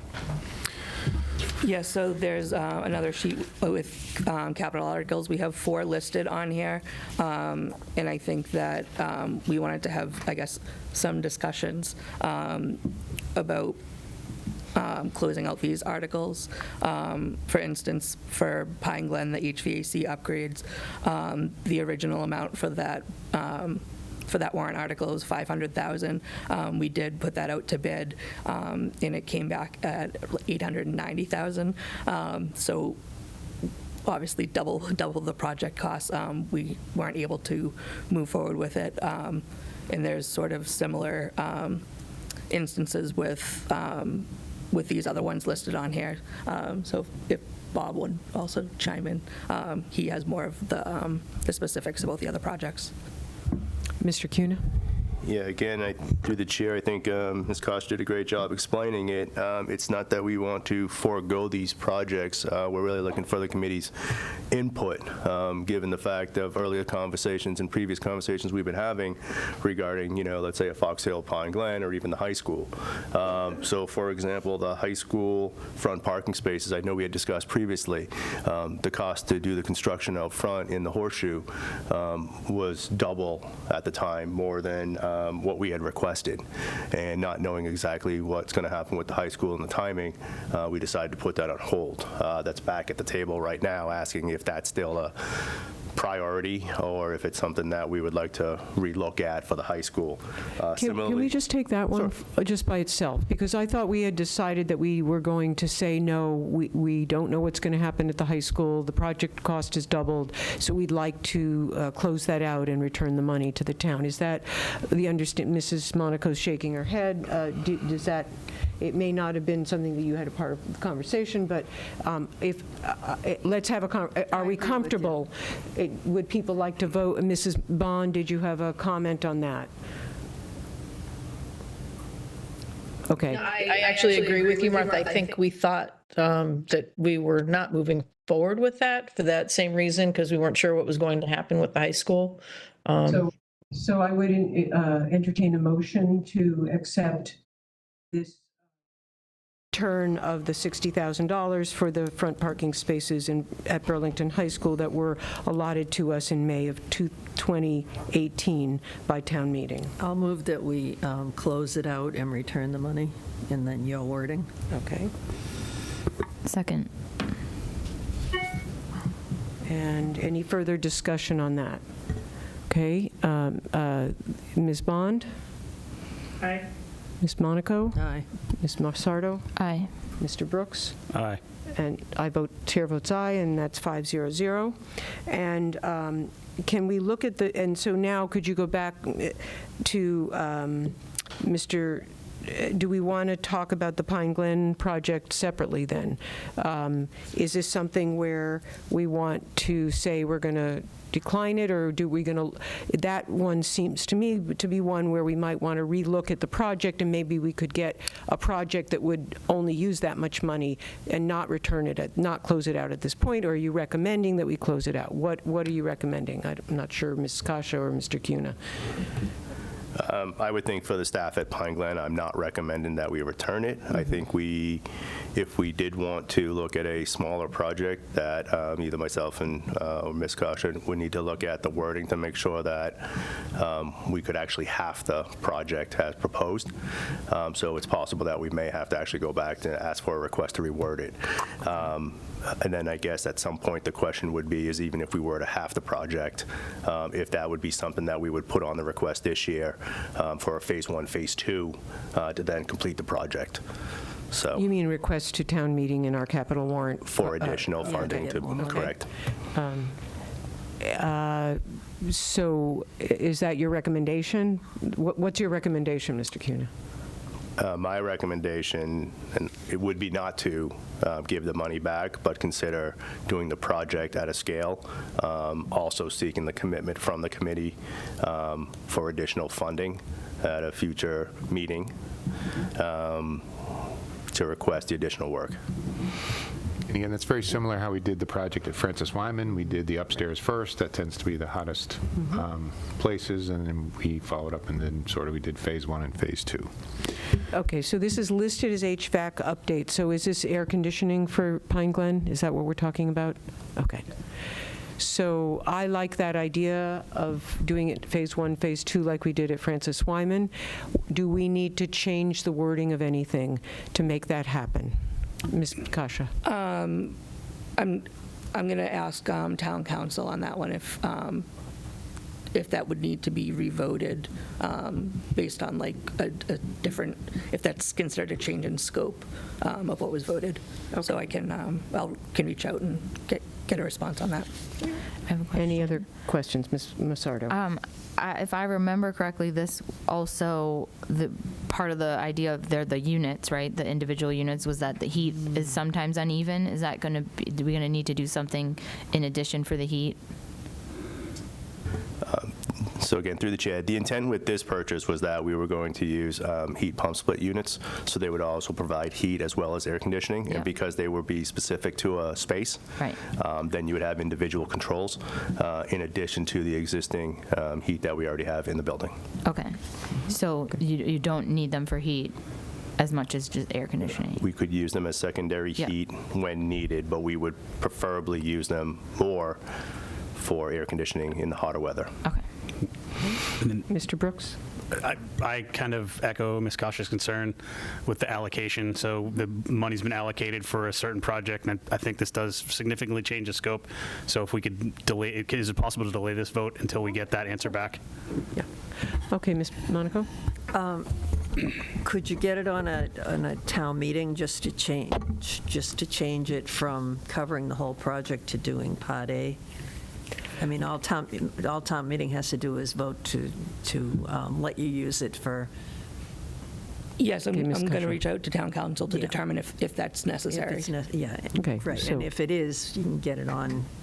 Yeah. okay, so if anyone has any different opinion, let me know, but otherwise we'll hear back from you, Ms. Kasha, after you speak to town council and make a recommendation about how we go forward, including both the language and also Mr. Cuna in terms of what you'd like to see. So that'd be great. Thank you. Okay, now let's go back up to May 2020 for the design work. What was that for? So again, through the chair, that was intended to help us once we got through some feasibility study and working with an engineering company on the HVAC to help us start putting plans together. But once we got through the HVAC feasibility study, we realized that the scope of work is larger than or even wouldn't necessitate drawing these plans knowing that the triggers were going to drive the cost up so much with the project. Because of that, as you've seen, we've requested a feasibility study. So we believe that right now this money doesn't really pertain to the work that we're doing in the next 1.5, maybe 2 years. So we think that it could go back to the town while we focus on the feasibility study and see what the future holds for Burlington High School. Hey, Dr. Conti, did you have anything to add to that, or no? Okay. We asked for 1.5 instead of the $100,000. Okay. So you don't think we need this, right? Okay, Ms. Monaco? I'd like to make a motion that we close out that project and return the $100,000 to the town. Second.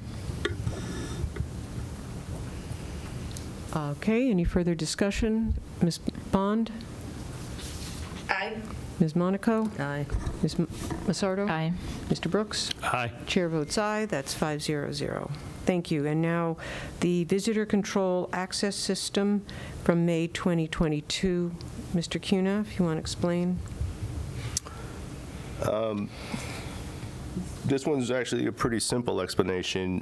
We anticipated more units than necessary, and the software allows us expansion using other devices that we currently own. So we only purchased 3 years plus the 12 pieces of equipment. So we feel that this money could go back and not impact us. Okay, great. Would anyone like to make a, Ms. Massardo? I haven't seen these in use. Good question. Okay. So they're only one in use in central office currently, and then the rest are rolling out as we speak with the IT department for the start of the school year. Okay. Okay, any other questions on this item? Would someone like to make a motion? I move we close out the Visitor Control Access System warrant article and return the remaining money, which is $9,655 to the town. I'll second it. Okay, any further discussion? Ms. Bond? Aye. Ms. Monaco? Aye. Ms. Massardo? Aye. Mr. Brooks? Aye. Chair votes aye, that's 500. Thank you. Madam Chair, just Bob, in 30 seconds, I think a question that someone might have is why are the estimates coming back so off from what we're doing? We don't do this randomly. So you get prices from contractors prior to asking the town for money, but if the marketplace changes that drastically, like in a pandemic or supply chain issues, that if it takes us 6 to 8 months then to go out to bid, the prices are changing that rapidly or that quickly, correct? So the $500,000 for the Pine Glen was a number that you got from someone who installs this stuff and they felt that was a safe number? Correct. You explained it perfectly. We basically put this estimates roughly around, let's say, January, February, presented to school committee around April. Money, if it is approved by town meeting in May, money's available July 1, bid process. So we're looking at, again, 6 to 8 months before the project is there. 6 to 8 months, especially in this market, is really volatile. So we've seen prices obviously go up 20, 30, 40%. In particular, in regards to the HVAC at Pine Glen, I believe our engineer was expecting somewhere around $90,000 to $100,000 in electrical alone, and the electrical came in over $300,000. We can't make those markets. We can't make the people show up for bid, but those are the bid numbers that we get back, which at that point puts the project dead in the water. So it's not something we've seen in previous years, but we're seeing it a lot now. Yep, and I think we have to try to be as flexible as we can on our feet. So thank you for continuing to work on it. And I am hopeful that this one will be worked out with the language from town council and with perhaps a two-phase plan or something. Okay, Dr. Conti. Thank you, Madam Chair. We had a request from the school committee for an update on our federal COVID funds. So, Nicole? Yeah, so again, the third handout that I left excuse me, for everyone. This one was in the packet, actually. Yeah. This was in our packet. Oh, it was in your packet, I apologize. It's one of the attachments. So we captured here all of our ESSER funding that we received, so 3 separate grants with 3 separate end dates for a total of $1.4 million. To date, we've spent $906,000, majority of which have been on salaries. We have available funds of around $500,000, which we have earmarked for salaries, most of which were for mental health supports. Okay. Again, I had asked that we get an update. There have been notices in the newspapers and questions about school districts that aren't spending the money. We clearly are spending this money and having earmarks where it's clear what we're going to spend it on. This makes me feel like I was like, well, Nicole takes care of that, so I'm sure we're on top of it. But now we have the numbers, and using it for a lot of our mental health supports, I think, is really crucial. There's been a lot of need for that, so I'm pleased to see this. I'm sorry we need the money for these things, but I'm glad it was available and that we're spending it appropriately. So thank you for that. And I think what Dr. Conti? Nicole's been brilliant about is not cliff building, so not spending the 1.4 all on salary, and then the next fiscal year having to fill that in. So you've been adding the positions that we've needed, that we've been able to sort of supplement, and adding them back into the operating budget as we go. So I think taking sort of a multi-year look at this and sort of phasing it in is the way to go. So thank you for doing that. Mm-hmm. How long do we have to spend the rest? So on here in the second column, I put the end dates for each of the grants. So the last Okay, one so goes the end date of the grant is the last day you have to 9/30/24. spend it. Okay. Yes. So there's a little bit we have to spend by the end of September for people who are listening, and then the majority of what's left we have until September of 2024 to spend it. So, any other comments or questions on this report? Just so the expected burn rate will burn this down by those dates as presented? Okay, right on. Okay. All right. Next item. Thank you, Madam Chair. The addition of a crossing guard at Fox Hill. Bob? Okay. Traffic has been an issue, has been presented at numerous school building committee meetings.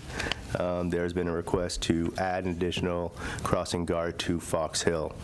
Currently, there is one, and with 2 streets that have traffic and students crossing multiple times across them, Fox Hill and Westwood, we'd like you all to consider adding a second crossing guard.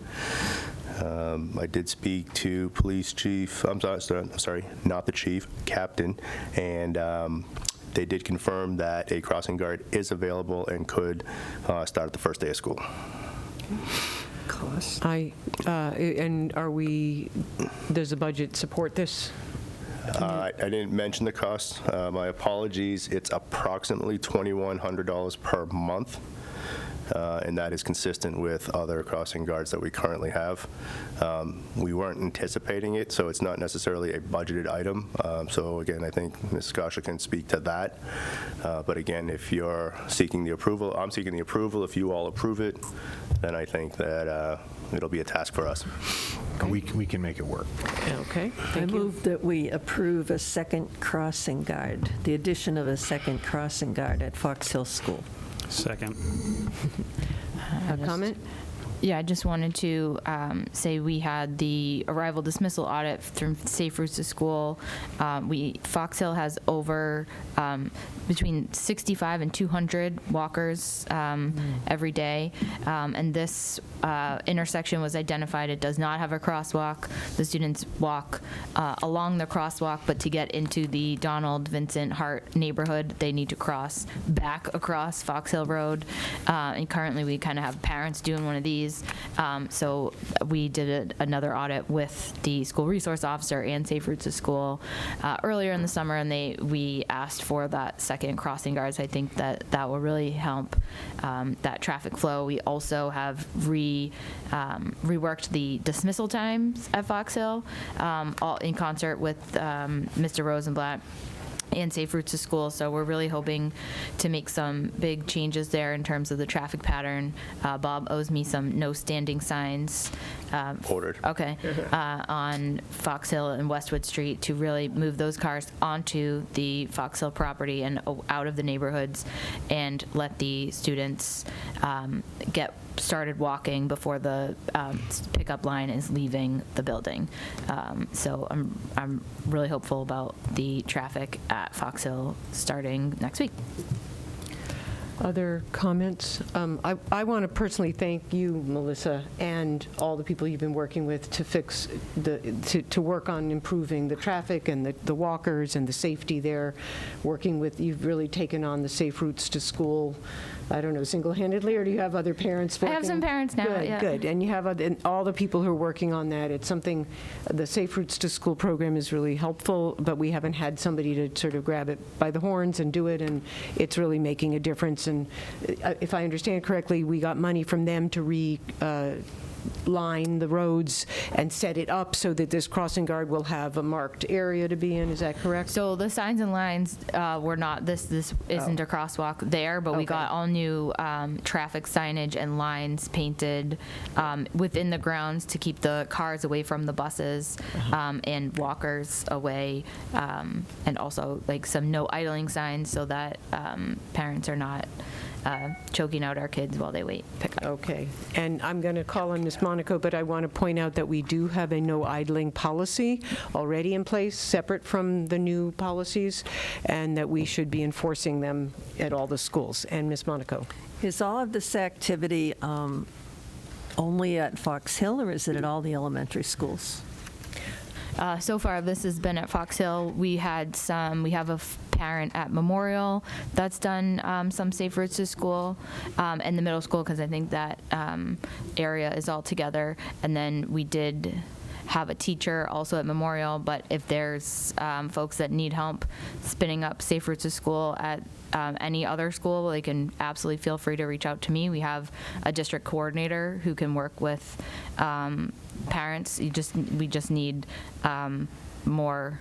We need boots on the ground at the schools to be able to kind of make these changes. But we have the resources. I know we do the walk, bike, and roll to school, and multiple schools participate in that. I think with Fox Hill being the most walkable, I think that's the most applicable. But I'm looking into working with them to get a bus encouragement work going. I think that's one of the things they offer. There's plenty of resources that Safe Routes to School offers, and the more activities we do, the more points we get, and eventually, hopefully, we could get the infrastructure grant. So we got a $10,000 grant, but there's $2 to $4 million grants. But you need to earn many more points than I'm earning at Fox Hill to qualify for those. But I have talked with the DPW. I know the Donald Road area is going to get sidewalks in a few years. So if we keep moving there, we can apply for that as part of a Safe Routes to School grant. Okay, Ms. Monaco? I just wanted to make the point that to the extent that this is school committee sponsored, it should be for all of the schools and not just one. So we really need to look at that. So suggestion for the group, we all took on PTO representation, so maybe we engage with our PTOs at the schools and started trying to identify reps, and then we can add some weight behind this effort, because I think it's a good idea and the money's there. It's worth the time. Through the chair. Yes, Ms. Bond, yeah. I sat on that committee with Melissa, and we had people who, were willing to step up, I think, at the time, but I don't think it got any traction. I know there was someone over at the middle school who, wanted a crosswalk put in. On Peach Orchard, and we have to find the people who are committed at each school like Melissa is, because her kids go to Fox Hill and she walks her kids to school. So she's committed to it and has pushed for it and, has been a part of this transportation committee. And we need to find a way to motivate people in the other schools to, be as attentive to it as she has been. Yeah, I mean, in some ways, not originally a school committee encouraged thing, and it was being done at Fox Hill, and Melissa joined the school committee, and so now it is, but I like that idea, and so maybe Dr. Conti, if you could put on the next school committee meeting, just a discussion a little bit, just to finalize if we can all, that we, as Mr. Brooks said, we each are liaison to a PTO, and to get us contact information for each of the PTOs for this coming year, so that maybe we can do a little more outreach and pushing for that. Madam Chair, I can just send that to you ahead of the meeting, so I can just get you the contact for the PTO in each elementary school. Okay, sounds good. We can do that. All right, and we have a motion on the floor that's been seconded to add a second crossing guard at Fox Hill. Is there anyone who has further discussion on that? And so, Mr. Brooks, I'm going to, your vote? I'm going to go the other way. Aye. To wake you up. Ms. Sardo, Ms. Monaco? Aye. Ms. Bond? Aye. And the chair votes aye. That's 5-0-0. Thank you, Madam Chair. So moving on, transportation update. This is really going to be in two parts. There's going to be a part where we talk about the current bus routes and schedules for the upcoming year, and Bob, you can sort of present where we can find that information and sort of what's going on there.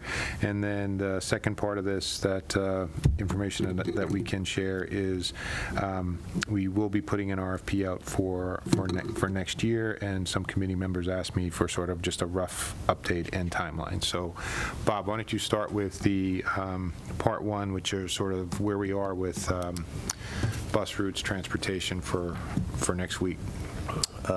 Thank you, Dr. Conti, and through the chair. So where we are, we had told the committee that we anticipated August 23rd putting up the bus routes up on the website. We are on target to do that. We did receive the last version of the updated routes today at 4 o'clock.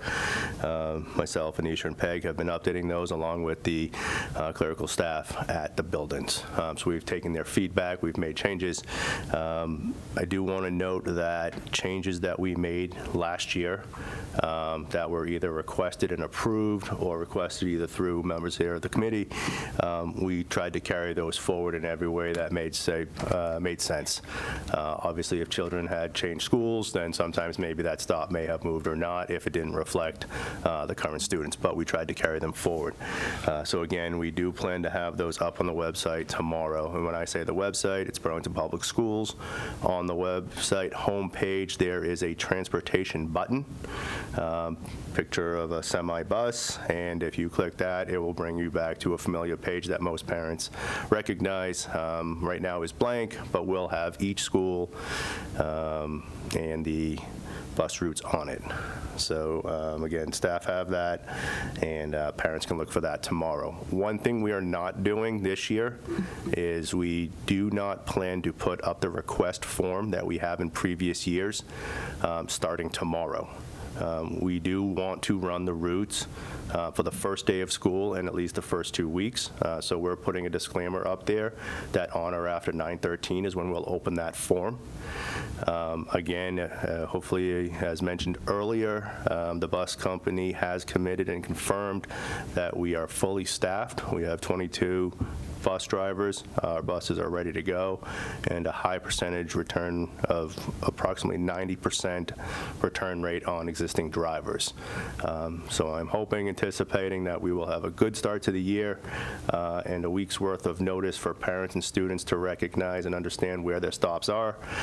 We still encourage students to be at the stops 5 minutes or so before, because the first 2 weeks are a little bit of learning, right? Making sure that the students are getting on the bus, getting to school at the right time, and the times will adjust slightly over the first 2 weeks. So Bob, thank you, and I know we're trying to get the information out sooner. Madam Chair, one of the challenges that we're having, which is frustrating, is we had to move the high school start time from 8:30 to 2:50 to 8:40 because we couldn't get the buses here from Tier 2. And looking at the early routes, we really don't feel there's enough time to do that. Our intention was to try to move the high school back to 8:30. And I don't think it makes sense to do that, have the buses arriving at 8:35, and then ask you in October to make that change. So we're starting at 8:40, but as we sort of talk about the phase 2 of this and sort of what we want this to look like in the future, I do think we need to think about sort of the time between tiers, because it's getting longer. It takes longer to get across town than it normally has. And Bob, we were notified relatively recently that the state's going to be repaving Cambridge Street from the Billerica line to the high school driveway. That can only exacerbate the challenges we're having across town. So I'm just going to ask, again, parents to be patient. We have no control over the state construction timeline.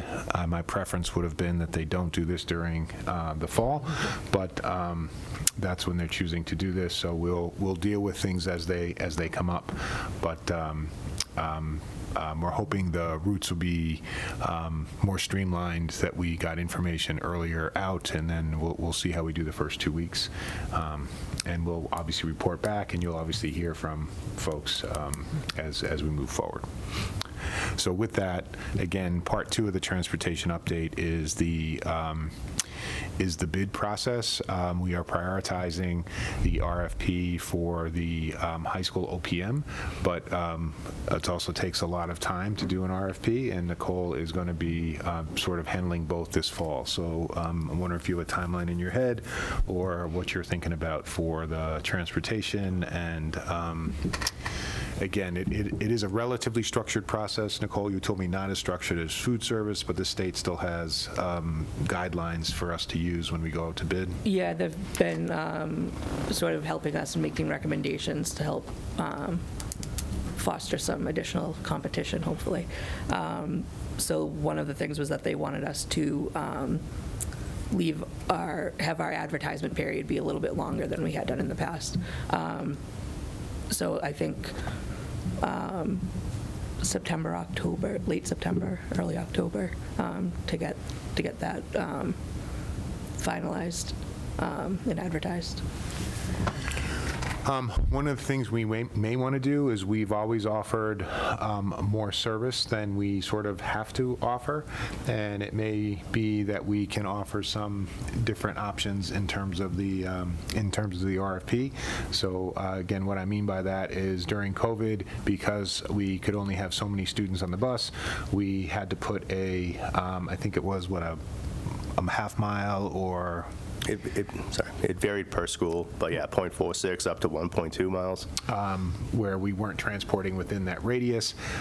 We have some leeway, but it might be something that we want to talk about in the parameters, or at least ask for some options. So I just think right now, the time to get across town and the availability of buses are driving some of our start and end times. It would be great if we could determine the start and end times, and then sort of have the transportation work around that. But obviously, we'll have some financial parameters as well. So I think it's an important contract. It's typically, 3 to 5 years. It requires town meeting approval, and the last contract was, $12.5 million. So it's not insignificant. So I think we should spend some time on it as we move forward. Okay. Any further discussion on the transportation? I mean, we're going to discuss that at a later date, right? What? Yeah. Absolutely. Okay. We can share the RFP with you. Okay. I think we can look at it, how we move forward. I think we can talk about different options, and we'll definitely share it with you. Again, it's a big ticket item for us, and I think it impacts every kid and many families. I just worry that adding a radius at this point will do nothing but put people in cars, which doesn't help anyone. Exactly. Yeah. So, we'll- yeah, again, yeah, we need to have let's that talk about it, conversation. and we can go from there, and then, but it impacts. Eric, Mike? It impacts guideline conversations. It sort of is, it's something that's important for us to talk about. Okay. So the next three top issues are the Fox Hill School Building Committee update, the BHS Building Committee update, and the Pine Glen building update.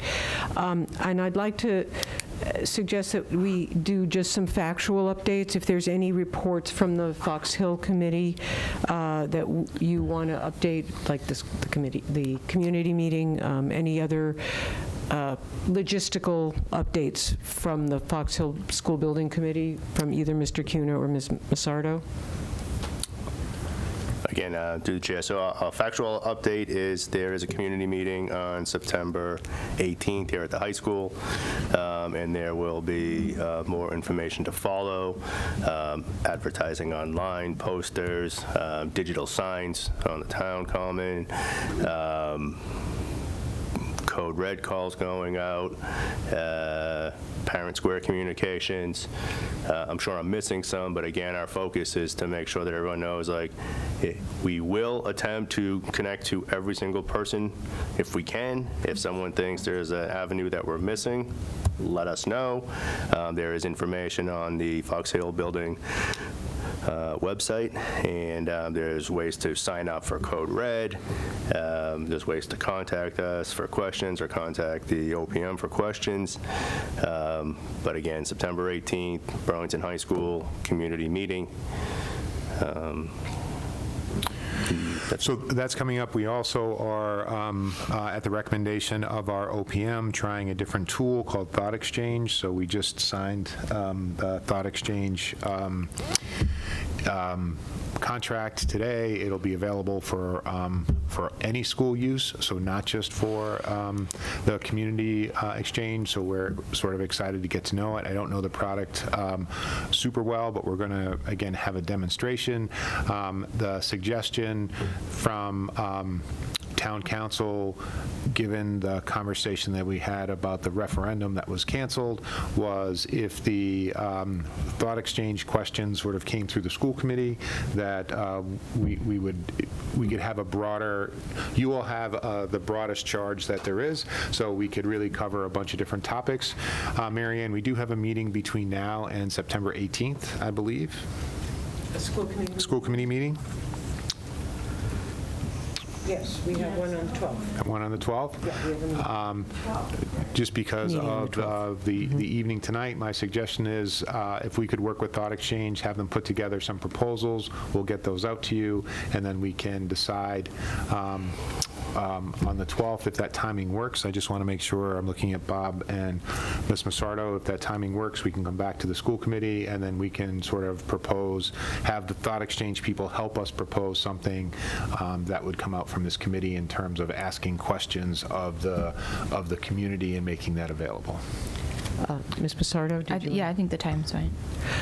I'd like to propose a possible alternative to that, which is, I'm delighted, I know Ms. Kosh has been working on making sure we got them signed up, that one of the things this organization does is it helps you figure out the wording, and that I think everyone is concerned that the wording be balanced and open, and it's not a typical survey kind of organization. It's not a do you want A or B, and so it will be a little bit more complex.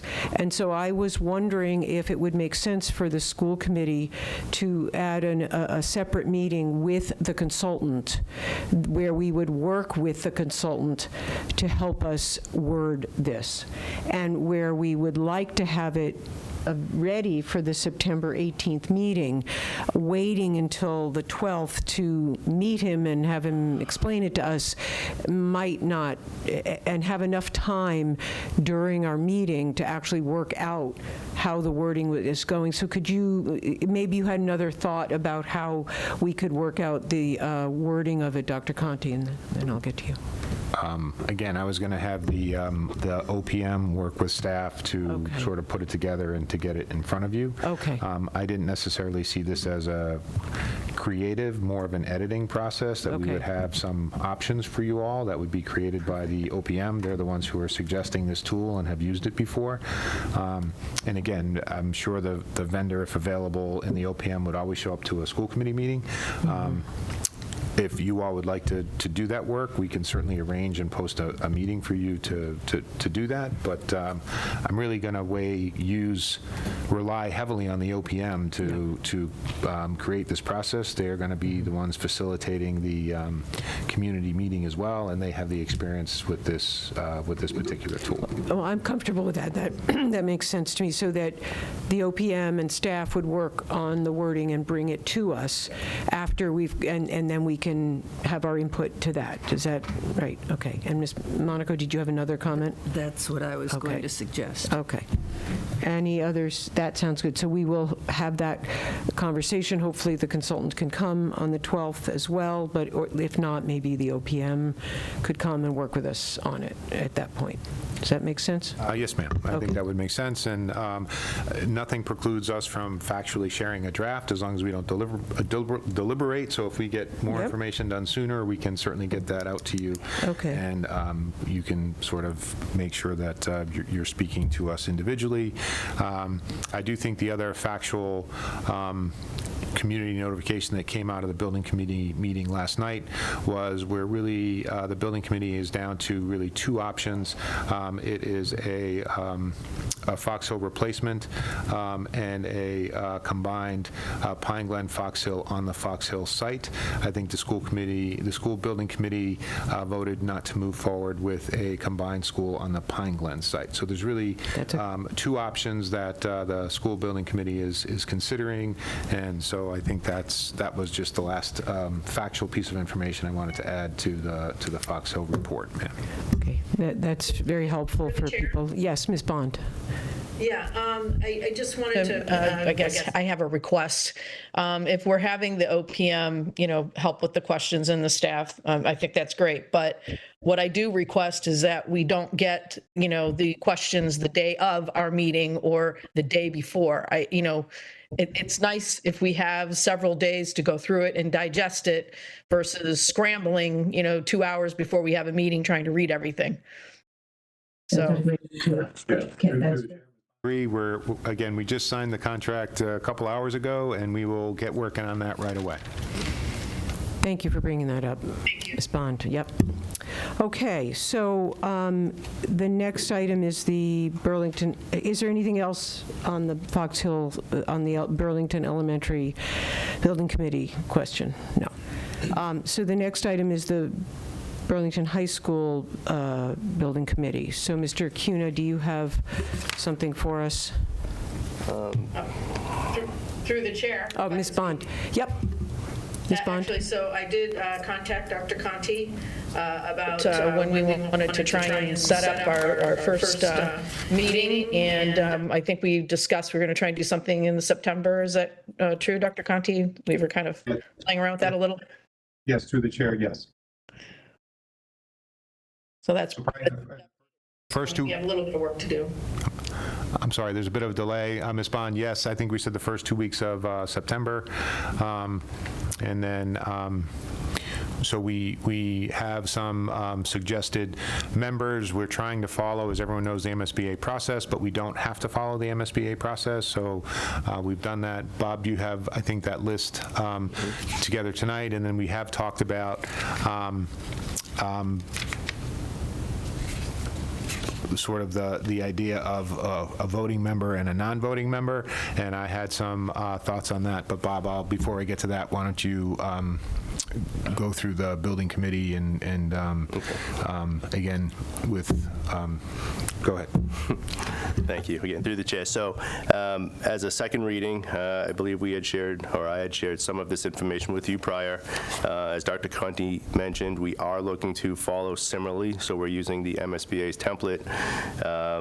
That being said, there are some predetermined members that the MSBA would be requesting.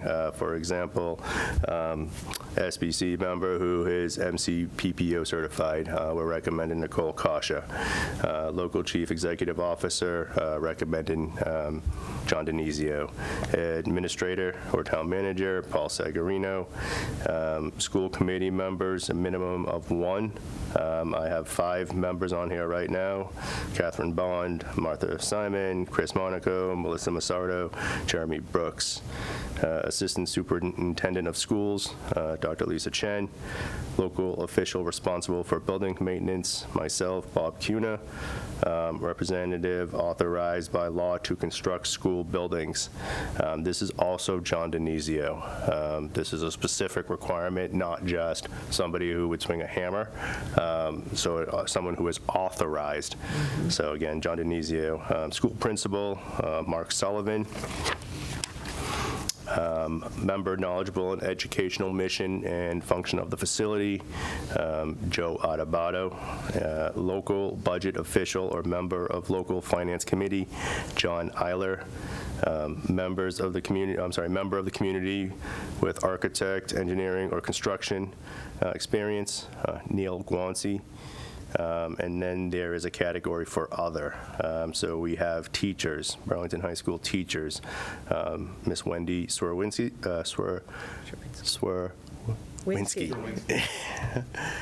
I apologize, Wendy. Another staff member, Laura Maida. Staff member, Tom Regan. We have a Burlington High School parent, Gail Pinkham. We have 2 students, Colin Irwin and Esther Ma, M.A. Additionally, we added Chris Campbell, or a recommendation to add Chris Campbell, Ways and Means member, resident, and parent. So that is the group. We will obviously look for approval since this is a second reading, and we do need to discuss voting members, and I believe it was previously discussed at a meeting, the chair and the vice chair. So again, would be, I think, Catherine Bond as chair and Ms. Simon as vice chair. Correct. My suggestion for voting members initially, just because of everything else, is I would like to suggest, because all 5 school committee members are on the high school building committee initially, that just have the voting members be the 5 school committee members to start. And then in that way, all the votes would come through this committee, because they're going to come through this committee anyway. And I think it would simplify some of the process and sort of the questions, who makes this decision, the school building committee or the school committee? And with all 5 of you, it gets kind of a little bit confusing. But if you're the voting members on the high school building committee, it would just be the school committee makes the decision, and the rest of us would serve in an advisory capacity. Again, you can always change that as the school committee. Ms. Bond? Through the chair, I agree with Dr. Conti in terms of what he's proposing. Monaco? Yeah, I would suggest that we add Eric, Nicole, and Bobby as voting members also.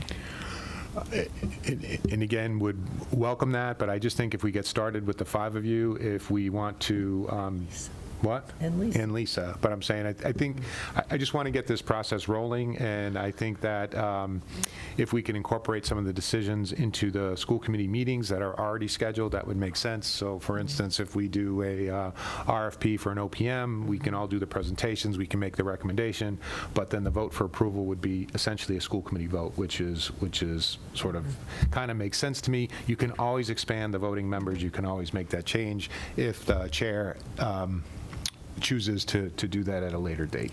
Ms. Massardo? Oh, I think it's a good idea. Yeah. I'm sorry, Ms. Monaco? I hate to be quite this blunt, but we have a very split school committee, and I think we need a few administrators as voting members as well.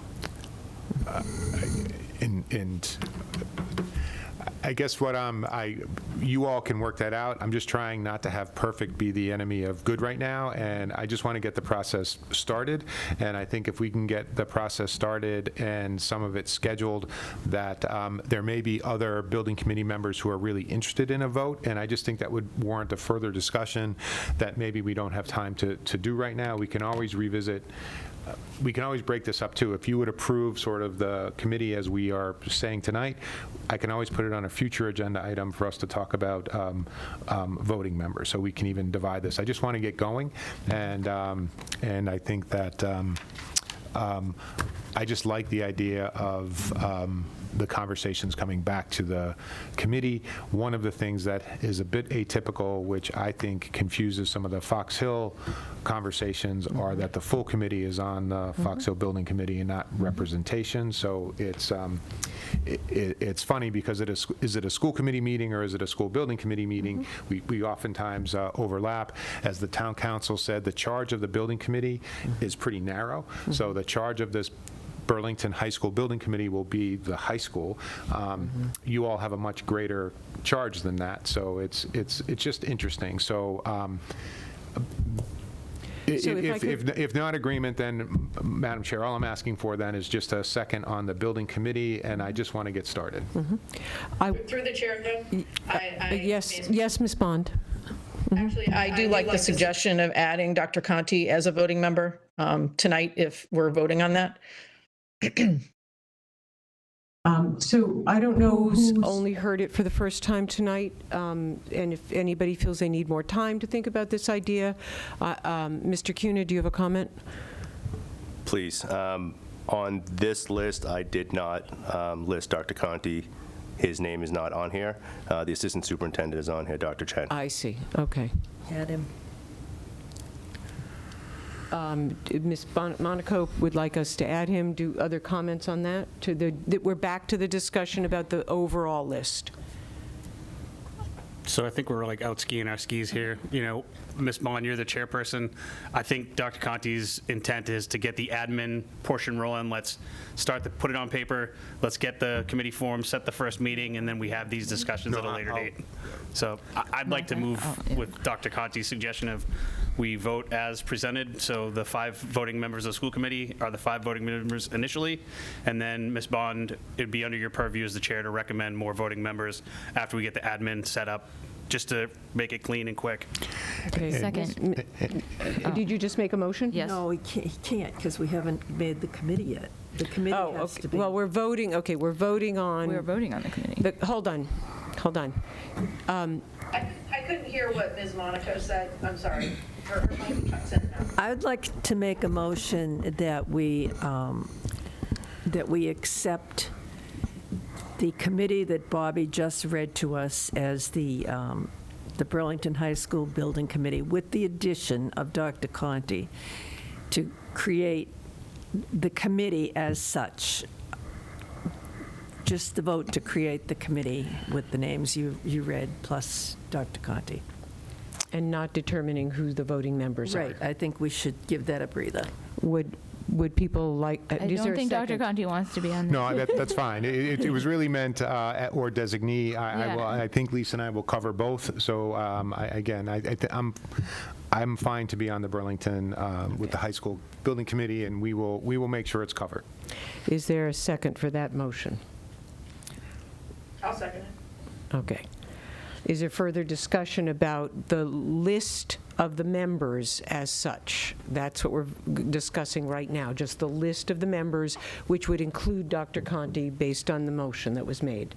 Is there any further discussion of that? And I will then propose a separate discussion about the voting members briefly tonight. Any other comments? So, Ms. Bond? Aye. Ms. Monaco? Aye. Ms. Massardo? Aye. Mr. Brooks? Aye. The chair votes aye, and that's 5-0-0. So I would like to briefly discuss the voting members. And that is, I had a similar, when I first heard of this idea of just having the school committee members be the voting members, I did think there was a lot of promise to that. I also had the reaction that I would like to have Mr. Dr. Conti and Ms. Kasha and Mr. Cuna and maybe Mr. Sagarino as a representative of the, Lisa. and Ms. Chen, Dr. Chen, and maybe Mr. Sagarino as a representative on the town side. But, and it gets large, and I also, whatever we decide, I think we should keep it being an odd number, not add just one person. If we do 5 school committee voting members, that we add at least 2 if we add members at the same time. I would like to suggest that. And I also think that just as it's gotten confusing because the 5 of us are on the elementary school building committee, when is it school committee, when is it school building committee? I think that having just the 5 of us be the voting members might simplify it, but it might not. It might be just as complicated and Chair, difficult. can I make a motion? So let me finish speaking, okay? So I'm concerned. I sort of like the idea. I think it might help, but I have concerns about it not necessarily helping. So Mr. Brooks. I'd like to make a motion that we keep the 5 school committee members, the voting members, until such time the chair deems we require more voting members to initiate the committee. To initiate? What do you mean initiate? Oh, tonight. Set up the battle rhythm, the cadence, the meeting schedule initially. Second. So we have a second. And Ms. Monaco, did you have a comment? I think since Catherine is the chair, that maybe this is a premature vote, and we should do it when she's here or at the building committee. Very carefully, and I do think that Ms. Simon made a point about having even numbers. So at this point, again, I would like to add, have the 5 of us add Dr. Conti, and then possibly Dr. Chen as a voting member as well, if everyone's agreeable to that. So the motion is for 5 voting members. So are we making another motion? So is there or are a you gonna vote on second? this So I'm trying to keep track here. I also think that this is an example of how it could be really confusing, because I'm currently the chair of this meeting.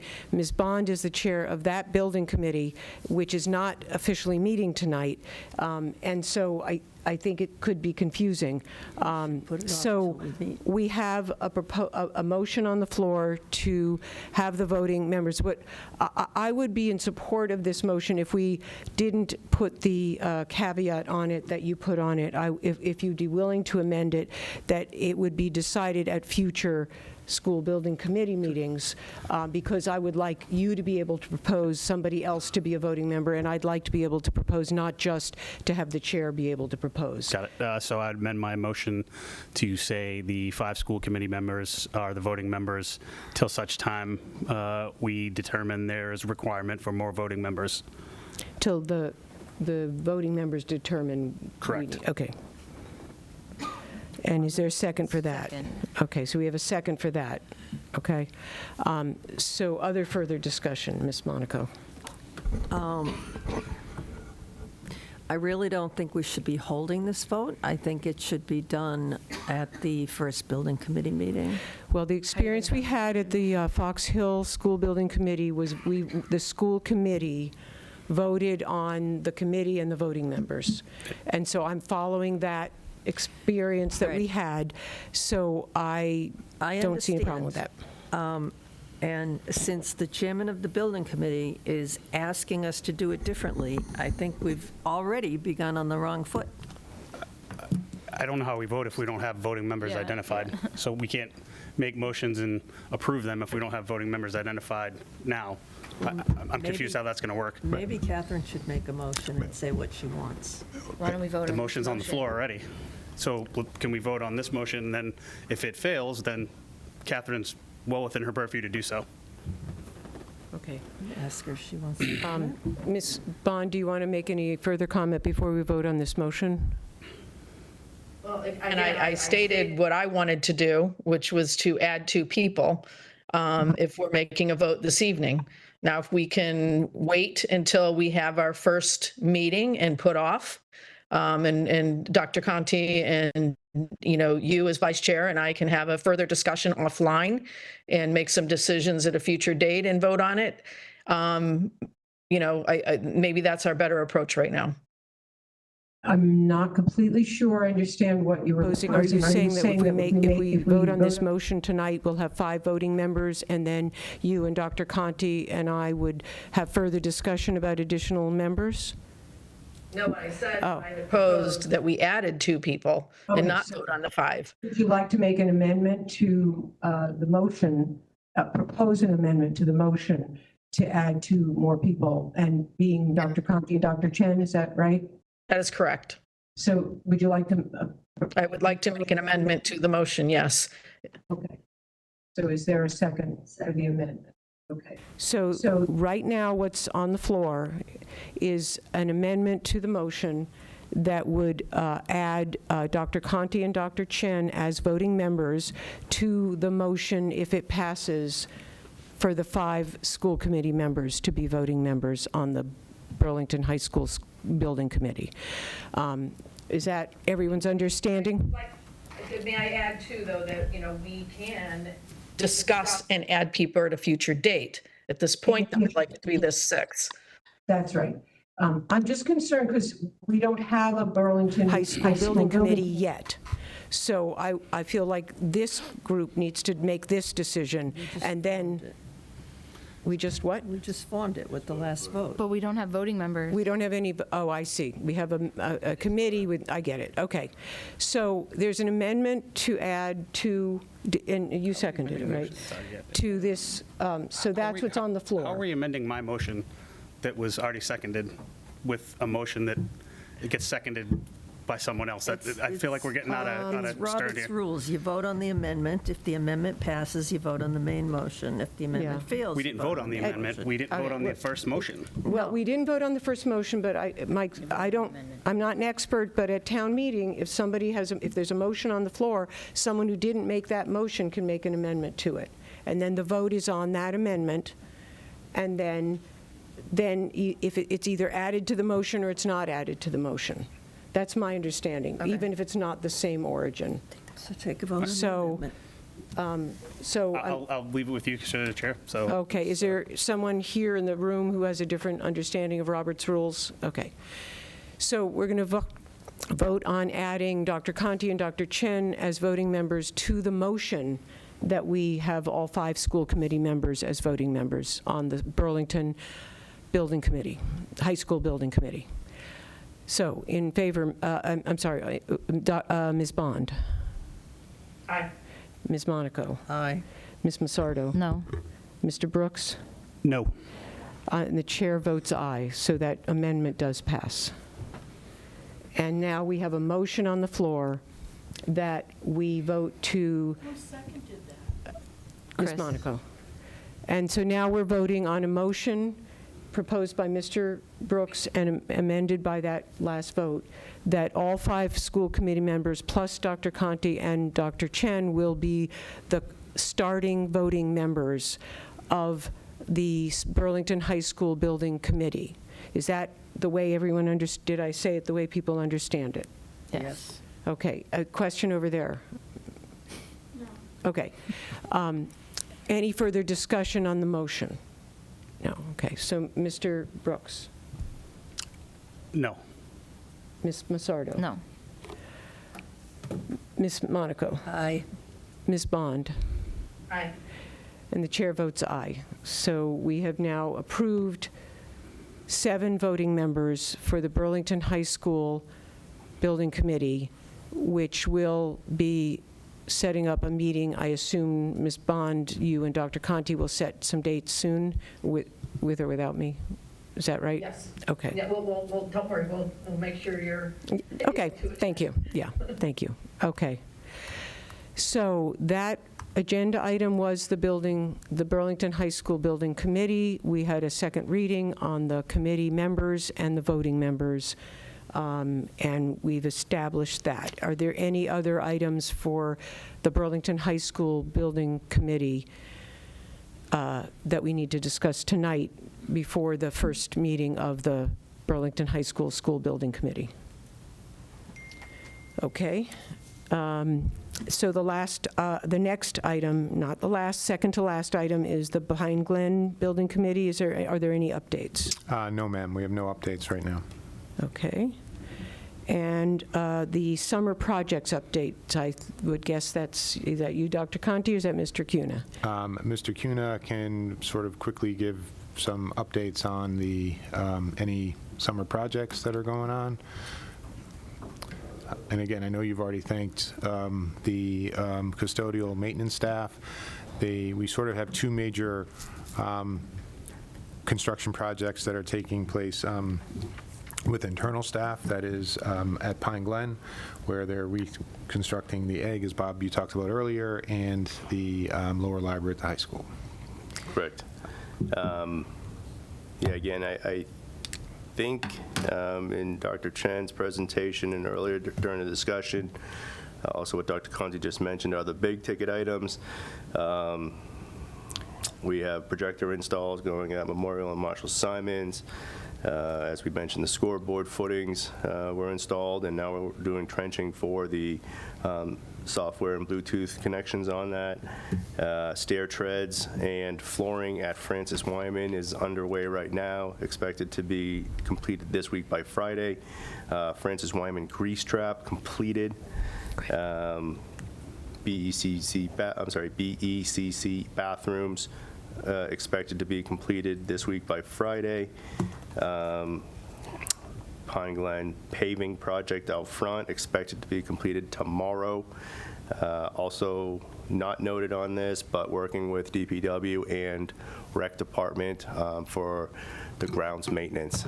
Crews have been around already, cutting grass, weed whacking, getting sites ready. There's still more work to be done, but the expectation is they will continue until school starts and after school starts as well.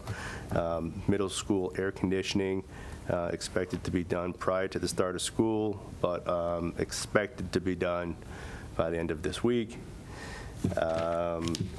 Bob, Francis Wyman Playground? So Francis Wyman Playground, delivery is going to be on Monday the 28th. Rec Department has been there this week, taking out the old playground. I know, couldn't have been worse timing, right? We originally expected delivery early in August. Manufacturer delays prior to the installer getting them pushed them back until, as I just mentioned, next week on Monday.